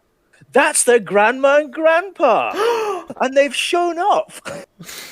Jesus. This makes no sense, okay? Because first of all, why don't the grandma and grandpa know the address of their family? Don't they recognize Columbus as their family's dog? Didn't the family, when they were chasing the car, recognize that it was the grandma and grandpa's car? And finally, why are the grandma and grandpa not home waiting for the family to arrive, which is where they're driving to? Why are they in the middle of nowhere? They then decide to go do this deed, and any moment, for all they know, the family's going to show up and arrive at the house. But no, I just went mental. This makes no sense at all. Now, to play devil's advocate on the ending, nah, I'm just kidding. No, I was just going to say, it's like, I kept thinking about this as well, because I'm like, well, on the one hand, maybe it's because that's the whole plot, that they've moved into a new house, but see, right, okay, here's the thing, and this is for anyone out there, who have, relatives that you want over. Let's face it, see if you move into a new house, you have time to fully furnish it, time to put up a Christmas tree that can be seen from space, let's face it. Yeah, you can buy another dog. You can, get your car and everything in. Yeah, why would you do all of that and then not tell your immediate family where you are? Yeah, I do not understand. That is... Because even the grandparents turn around at the end, they turn around and go, oh, this is your new house. It's like, you lazy fuckers. This is why. You were in Michigan, weren't you? You were in Michigan. You were in Michigan with Hunter, weren't you? Yeah, exactly. They were going on a road trip. They were going on their own, their bone alone adventure. And, and exactly. That's when they got sidetracked and they had to be dragged into the plot. Because it's like, why? Where were they going? Did they ever explain? No, they were just out driving apparently, and just decided to go on this massive detour. Yeah, because that's what they say. Is it's going to be a detour. That's the thing though. It's like, why didn't they phone? Why doesn't the dad have... The dad has a mobile phone. The dad actually has a mobile phone because he gets called by AAA. Yeah, so why in the hell did they not phone and say, we're just going for a drive, we'll be out? I don't think there's any, and you know what, I do not care about the lore of Bone Alone, okay? I'm- I do not there care is- about the rich, intensive lore of Bone Alone, but surely it would be common decency to send a text, to send a mail. This isn't like the 80s or 90s, okay? Yeah. You cannot, not even the early 2000s, you cannot pull this shit to say, oh, maybe it's the technology. No, this is 2013, okay? This isn't the dark ages where they're fucking blowing smoke signals. Or maybe that's how they wrote the script for this film. Where it's just they threw blue smoke signals, yeah. And they just thought, that'll be it, that'll be a good script. Done. Yeah, We're done. we're Like, done. Yeah. oh, I lost my shit at this end. Like, Yeah. like it's not even worth it because it's not worth getting annoyed at the end. Of Yeah, this yeah, film. yeah. But for some reason, I just lost my shit at the end. It's so stupid. It makes no sense. Like, and it's just like, Yeah. here's a happy family Christmas where this little shit entitled kid gets everything that he wants, but doesn't deserve it. He doesn't deserve it. Yeah, it's like Tiny Tim had to die for good things to happen Exactly. to him. Yeah, It's what, like- what did this shit have to do? What, his phone died? You know? Oh, and he gets a happy Christmas. No, screw you. I don't even know what his name is. Do you? Oh, I know, I have no fucking idea. Little shit, that's what I'm calling him. Oh, I like. So that's the plot of the film Yeah. that I feel like I've done a fevered dream of recounting. Yeah. Apologies if you couldn't follow along because I could barely follow along to my mad ramblings. Yeah. But what I'll say, because I know I've gone for a long time, so I'll Yeah, wrap no, up no, by no. saying a couple of things that in this film. Yeah. First off, the pacing is horrible. Yeah. Like the comparison, like, so just compare this to Home Alone because it's meant to be a parody to Home Alone. Home Yeah. Alone does great like character development and build up, and it's not until like the last half an hour, maybe even less, that the actual robbery takes place. 'Cause that's the bandits- build-up. The robbers in this film, in Bone Alone, they start robbing the house when there's like over an hour left in the film. There's one point where we got to about like where Quentin showed up, and I thought this must be near the end, but it turned out we weren't even at the halfway point. So they're in the house for an hour, which just kills the pacing. Yeah. Like some of the scenes are so unnecessarily long. Like the whole bit with AAA goes on for so long and is so Oh, yeah. unnecessary. It's so the scene with the kid, worst Christmas ever. He could have cut all that out. There's a long soliloquy bit where the dad's trying to fix the tire after Diesel nearly murders them. He's trying to fix the tire and he's Yeah. speaking to his son about the importance of like, you know, Christmas respecting and- your family and Christmas. And then for some reason the spare tire rolls away at 100 miles an hour. Yeah. More great CGI. And he runs away like a PS1 character. It literally does. Like, Yeah, it's like, my tire. It's like, what? What? there's It's a another flat scene. slope as well. Sorry, I know. just say. There's another scene where like when they start robbing the house initially, like Bone has like heated up this candlestick, so it's like really hot, Oh, and when yeah. like the tubby robber so it's in the parents' bedroom. Yeah. The tubby robber picks it up, and obviously it's so hot. It's like the Home Alone scene where he touches the front doorknob. Yeah, the So he picks it up and he's like, oh, and he throws it. Right, okay, so he's in the parents' bedroom. This magic homing candlestick flies out of the parents' bedroom, round a corner, downstairs to land directly in the leader, like the chief robber's hands, who then throws it into the face of the skinny guy. I'm just like, how did that happen? That's physics defying. Yeah. I've talked about the traps at length, like just Yeah, the way they range is just bizarre. Like why they try to become Jaws halfway Yeah. through. Like I don't understand. Like they give Quentin like almost the exact same like word for word, except they change out sharks for poodles. Speech that Quint does when he talks about being in the water with like when his ship is sunk and he's like the sharks are like taking everybody out. They do Yeah. a scene with Quentin where it's poodles in the water and it's just excruciating. It goes on for so long. And then I think my biggest gripe, the ending makes no sense. I said my biggest gripe is the character of Bone. Okay. So why on earth does Bone have any loyalty to this family? Why does he feel the need to go and protect the home? This family blame him for everything when it's clearly not his fault. They are just a horrible group of people who are just so moronically stupid. And for some reason, Bone feels a loyalty to them. I do not understand. Well, to be fair, the same thing happened to Kevin McAllister. Well, do you know what? Fair point. But okay, well, I suppose. But at least, right? Okay, at least the mum was then like, "Oh crap, I'm going back to find out." When the family discover Bone has left, they don't go to look for Bone. No. They just drive home. So Yeah. like they're not even looking for him. I mean, and then what was like as well? Right? Okay, the front cover for this film. So say the front. Oh, cover, yeah, what was clearly on the DVD, and what was clearly the film poster has Columbus doing the kind of Kevin McAllister Home Alone, pose like the Scream photo, Face, which yeah. is quite funny. And you're like, ha ha ha. Columbus is not the main character of this film. Columbus is a secondary character. Bone is the main protagonist of this. There's no marketing for Bone. It's all Columbus. Why? Yeah, maybe Why did they do this? the the only thing I can think of is maybe it's because he was the cuter of the two dogs. But even then, like, I don't know, maybe it's because it's easier because his face is like flatter. But that's the Yeah. thing. Why not make that dog bone? Yeah. Aye, Yeah, exactly. Why do that? It's actually funnier. It's actually a better parallel to yeah, Home Alone to have the younger dog. yeah, exactly. Is it Bone? But I guess maybe it was more easy to train Bone to do like some of the. It just makes that's no the thing, though. sense. Why even have two dogs?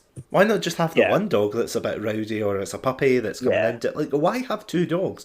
Is there not a famous quote about that where, like, an actor said there's two people you don't work with, children and dogs?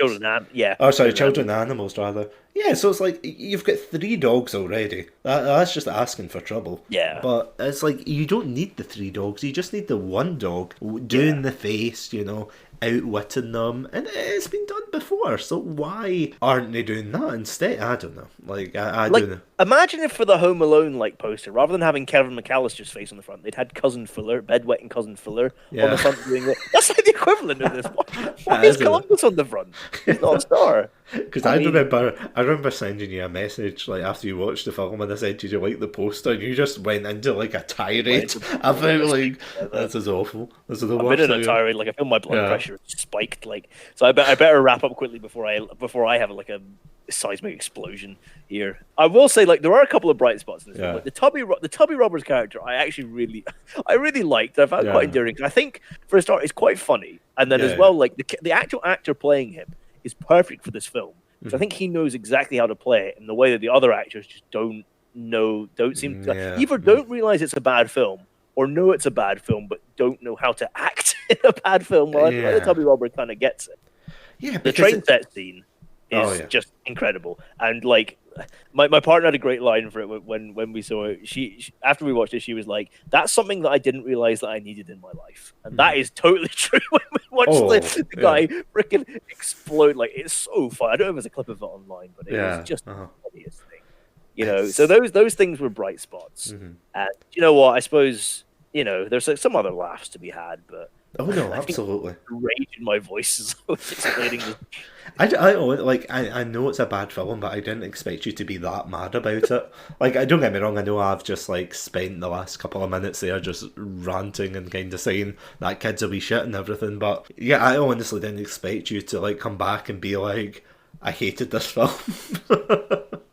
Do you know what? Do you know Like, what? I think the thing is, I don't think I hate it. In fairness, like I yeah, think I've ranted because I've kind of I've worked myself up. I don't. yeah, It's yeah. not the worst film I've ever seen. Oh no, And you know what? There is some fun to be had. And it's probably fun. It is fun to watch with somebody else. But like, there's just yeah, points that yeah. made me lose my mind. But do you know what it is? I think I have a particular thing for this. It's Mm. when films imitate good films. Okay, it's like Yeah, okay. with Silent Night, Deadly Night, right? Okay, it's a bad film, and in some ways, it's like it came after Halloween. So in some ways, it's imitating Halloween. Yeah, But like, I don't think there's any, from what I recall, any direct like rip-offs. Like apart from the general concept, you could say is maybe kind of similar. yeah. So, and again, that does cheapen it a little bit because it's nowhere near as good as Halloween.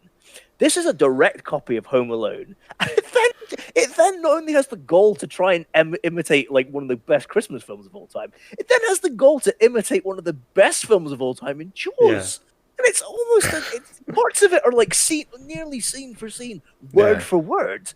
Like, what are you doing? Why are you doing this to yourself? Like, I think I have a particular just like annoyance for when films do this. Like when Yeah. when bad films imitate good films badly, Mhm. that really sets me off. So I just, I don't know. Anyway, sorry. No, What no. are your thoughts? No. It's just I'm kind of thinking, just in the back of what you said about films that like they ride off the back of more popular films to sell more. Yeah. Like, I think one of the worst ones. I haven't seen the film and I refuse to watch it because, as we said, we were talking about Jingle All the Way last week and how it's like one of our favourite films. Yeah. And apparently there's a sequel to it, Jingle Oh, All the Way I found that out 2. recently as well. Yeah, but it's got nothing to do with the first one. It's not like Yeah. it's obviously not Arnold. It's like it's not him coming back to do anything. It's not it is nothing like nobody. that. Yeah, it's just some I don't know if it's like a famous like American or I'm using famous really loosely, but like well known American comedian maybe or something. I think like it's I that. think Yeah. it might be have some wrestlers in it because I think it's like Or maybe it's WWE that. Yeah. films. I think it's them that bought the Ah, rights right. to it. Yeah. So I think it probably includes like some like kind of maybe not even famous Yeah. wrestlers, probably like mid-tier wrestlers. Yeah, but it's the same idea. It's like it's a film that takes the name of something well beloved, and it's like, oh, it's see that's the thing I don't get because I really like everyone keeps calling it Bone Alone, and I don't know whether that was the intention or not because I've Yeah. seen some places call it Bone Alone, other places call it Alone for Christmas, and I don't know which is what. Like, see if you type this into YouTube, Bone Alone, you will find it, but it'll be titled as Alone for Christmas, so people know and people describe this as Bone Alone. So it's like, is that the official name? Is it like a fan name? I'm gonna say when you first told me the title, I had a very different film in mind. When you mentioned that title, Oh yeah, yeah. my my my mouth fell agape in shock and horror as I heard this title. Yeah. And then when you explained the concept, I was like, "Oh, thank goodness!" And then we got to the lawn dart scene, and I was like, "Oh." So Yeah. thankfully, that's only the element. But I feel as if I was the opposite for your film. Like I didn't expect any of this stuff to happen, and then when I watched Silent Night, Deadly Night, I was just like, "Oh my god!" I was like a Victorian in heat. I was just like, "Oh my lord, is that a nipple? Oh oh no, my! oh my golly gosh!" Yeah, and a happy new year. But it sounds like something that you know how you get films that are a labour of love or it's Yeah, somebody's vision. I refuse to believe this is anybody's vision. this was somebody's vision about, hey, how can I rip off Home Alone but make it like ever so slightly different? Yeah, not even that. How can I just like have these dogs attack these three random dumbasses? Like you know you get those like mix ups where you get people who like they'll take a family friendly thing and they'll remix it into like a horror film. Like I Yeah, think someone did one for Mary Poppins where it's the trailer, but they've remixed it into like a horror film rather than like a whimsy. Like really well done stuff. But I feel as if you did this for Bone Alone, honestly, you would not notice a difference. yeah. Like the worst that honestly, my jaw dropped. As well, see when I saw that scene where he locks this poor guy. Don't get me wrong, he's robbing the house obviously and everything, but he didn't deserve to die. Like I know. slowly as the water rises, like, you can see he's like really panicked, like slamming the door and everything. It's like, Actually, would be. You could have just yeah, locked him in the shower and left him there. yeah, exactly. But he To try blocked. and murder him. Yeah, he openly like tampers with the taps, which I don't get how he did. Yeah, I have no I idea. don't know. Maybe he's a plumber on the side. I don't know. But yeah, it's so weird, and you're just like, what is this film? What? Oh, I don't get it. As you said, it's like part Saw, part Channel 5 film. Or to the Americans That's the listening. service to Channel 5, I It think. really is. Sorry, to the Americans listening, it's your equivalent of a Hallmark film. I'm Yeah, just going to point that out. But yeah, it's that very cheesy, oh, what's going to happen? And then when it gets resolved, it's all happy and sunshine. yeah. And All saccharine and sweet and stuff. And yeah, oh, it's just, to the worst family. It's the worst film family I think I've ever seen. it's not good. But you know what? There's some fun to be had. So maybe everybody should watch this. Yeah. Watch it with somebody. Do you know, I'm gonna give you like, in fact, sorry, before I go on, do you have, I was gonna say, do you have any fun like trivia about this film? I don't actually Yeah. have I don't actually have it. I tried to look some up, but I couldn't really. I know it's done by that company, The Asylum, who Oh yeah. I never quite sure if they intentionally make bad films or they just make bad films. They also made that. I think I showed you that one, Titanic 2, but that one Oh, was with that them? Yeah. yeah, I think that's Oh. them as well. So like Mhm. again, they make these kind of films, which again are maybe meant to be. I'm wary of saying they're meant to be intentionally bad because I often think that's an Probably, yeah. excuse for somebody who makes a bad thing, and Yeah. then be like, it was meant to be bad. In Mhm. which case you're like, well, I have even less respect for you. Yeah. I mean, we should really have a Chatsunami just on what makes like a good bad film That and would be a so good on. topic. Actually. Yeah, it feels as if, yeah, just because something's bad intentionally doesn't mean that you can't get away with it being like actively shit. I suppose is the Yeah. right word. And it is. It's not a great film, by any means. I'm gonna like admit because I don't know. Have I told you like how I came across this film? No, yeah, actually, I'm interested to hear how you Yeah. came across. So it was a lonely and dark night at university, and yeah, like one of my old flatmates and I we were basically talking and we're getting to know one another, and he was saying, you know, oh, why don't we try and find the worst films in IMDb? So we were looking through, and I think think at this time it was Christmas, so we were just Thematically appropriate. yeah, it was like coming up to Christmas, I'm sure, because we watched Santa with Muscles as well, and yeah, and that's a great film. That is a great bad film. It's like one of these Hulk Hogan, just cheesy action film. It is great, but yeah, we watched like a load of like bad films that were kind of put on. There was loads, like I'll have to tell you about some of them off stream because they're just some of them. It's just like, why is this a thing? And of course, we wanted to see the worst rated IMDb film. At least I think it was either IMDb or Rotten Tomatoes or something. But it was initially we wanted to watch a film called Kirk Cameron's Christmas.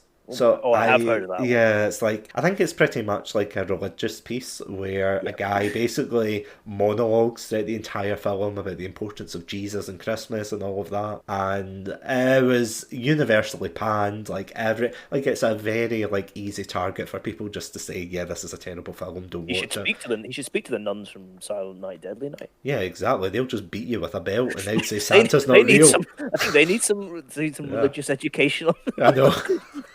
Exactly. They need some Jesus. I mean, my God.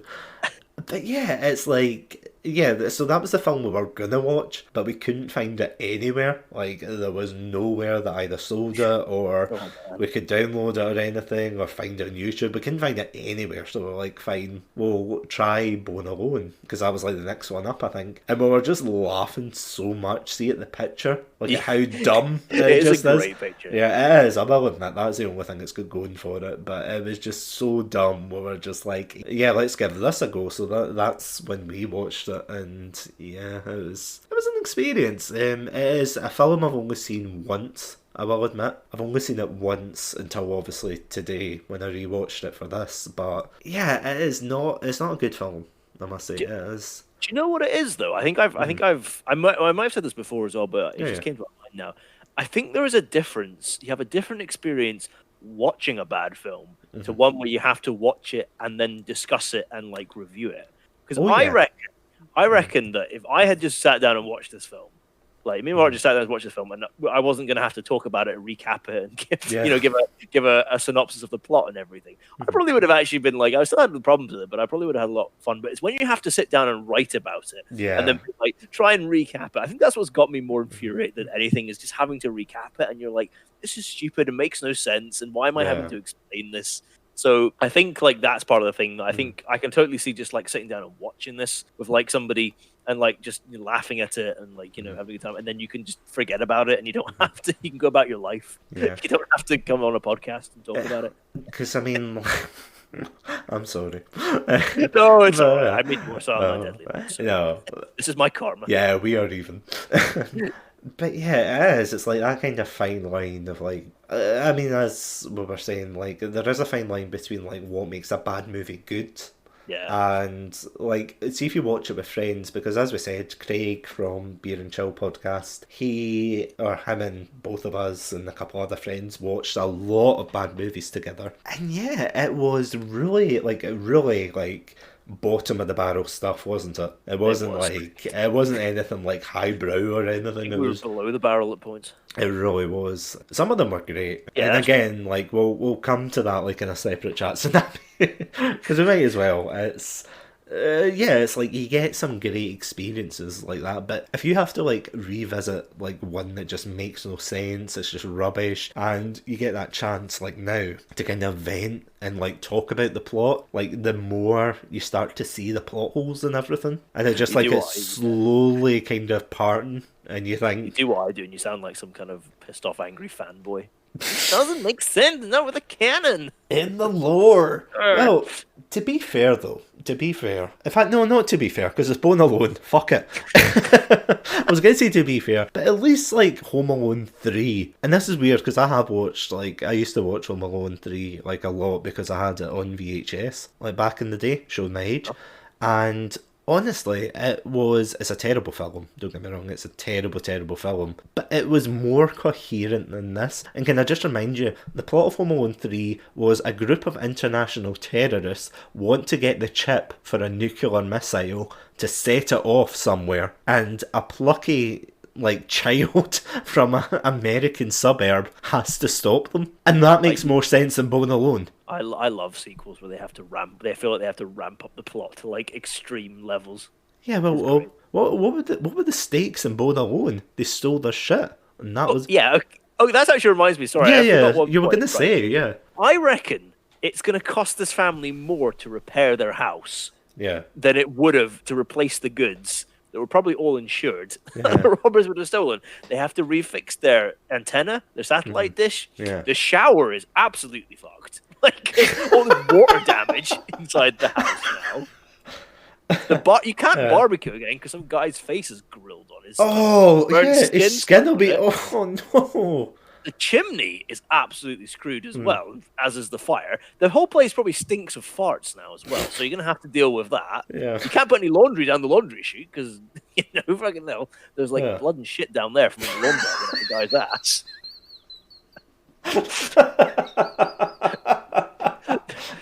The wooden boards.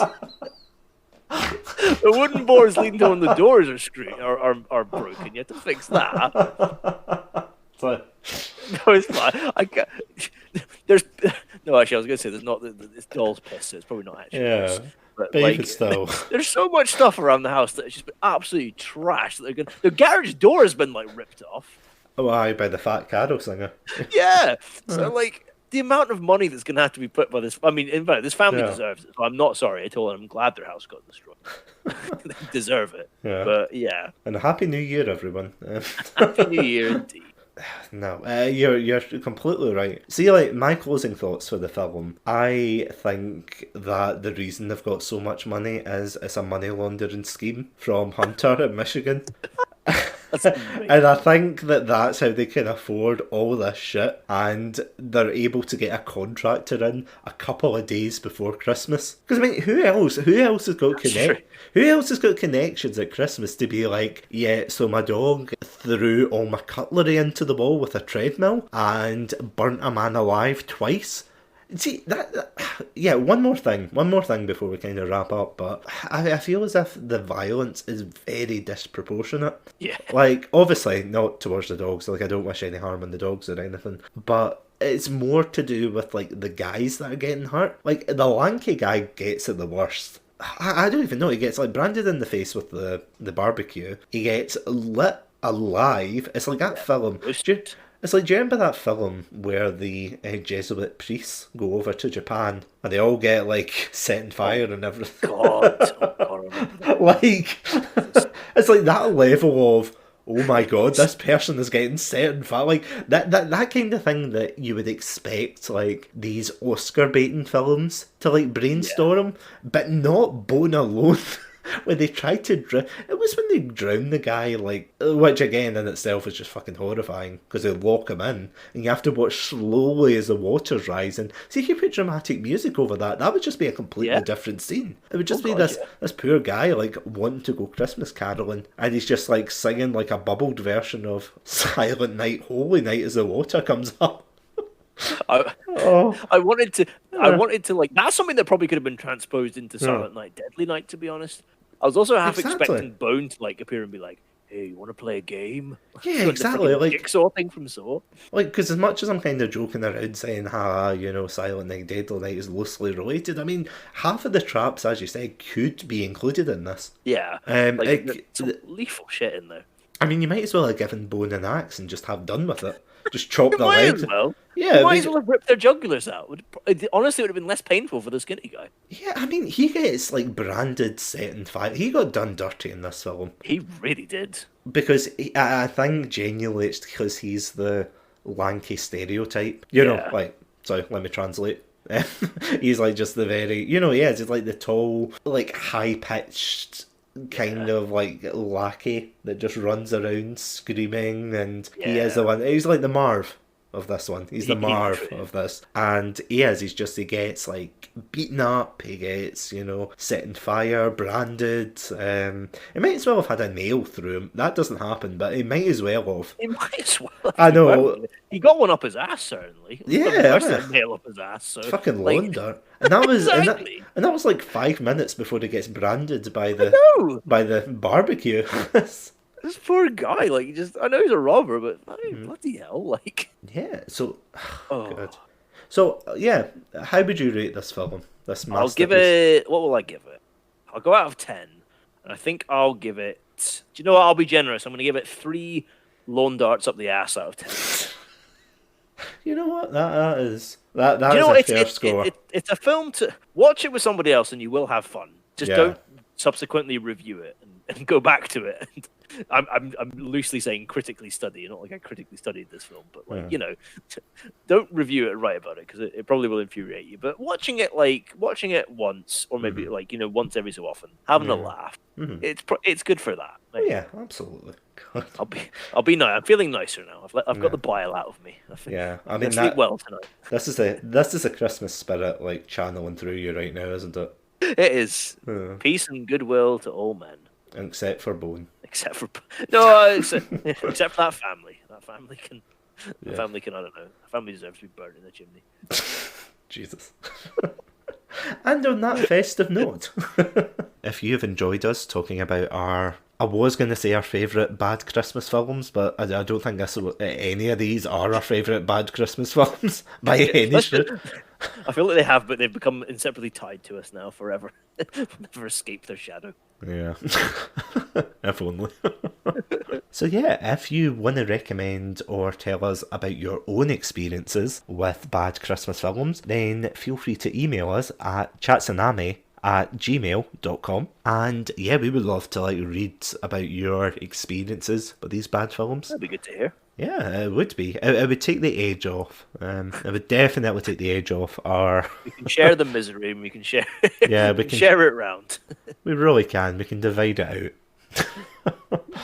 A very festive ending. I'm just thinking the end of A Christmas Carol, where it's like, my dear boy, what day is it today? And no one has said why it's Bone Alone Day. So yeah, never again. Oh. Then there's still time. There's still time. Quickly, boy. So yeah, thank you all so much for listening to our, I want to say Christmas trial.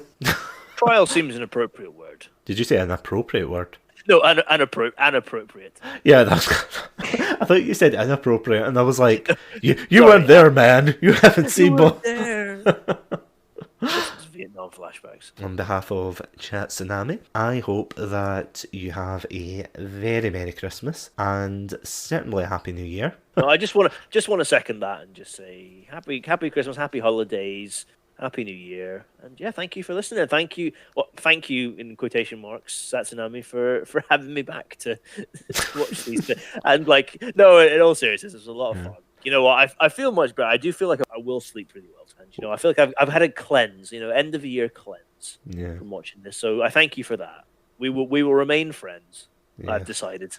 For now, yeah. Friends with grudges. That is. I feel as if that's the term. We do this again, I swear. So, if you want to see us watch more bad films and review them, you can send them to chatsunami@gmail.com. But yeah, if you want to see more content like that, seriously, feel free. I'm probably going to regret that, but you know what? That is for future Fraser and Adam to worry about. That is not our problem right now. Indeed. That is true. Yeah. So yeah, if you want to see more of my content, you can catch me on Twitter, Instagram, YouTube, Twitch, and of course TikTok. Still don't know what a TikTok is, at Satsunami42, and I usually update there regularly.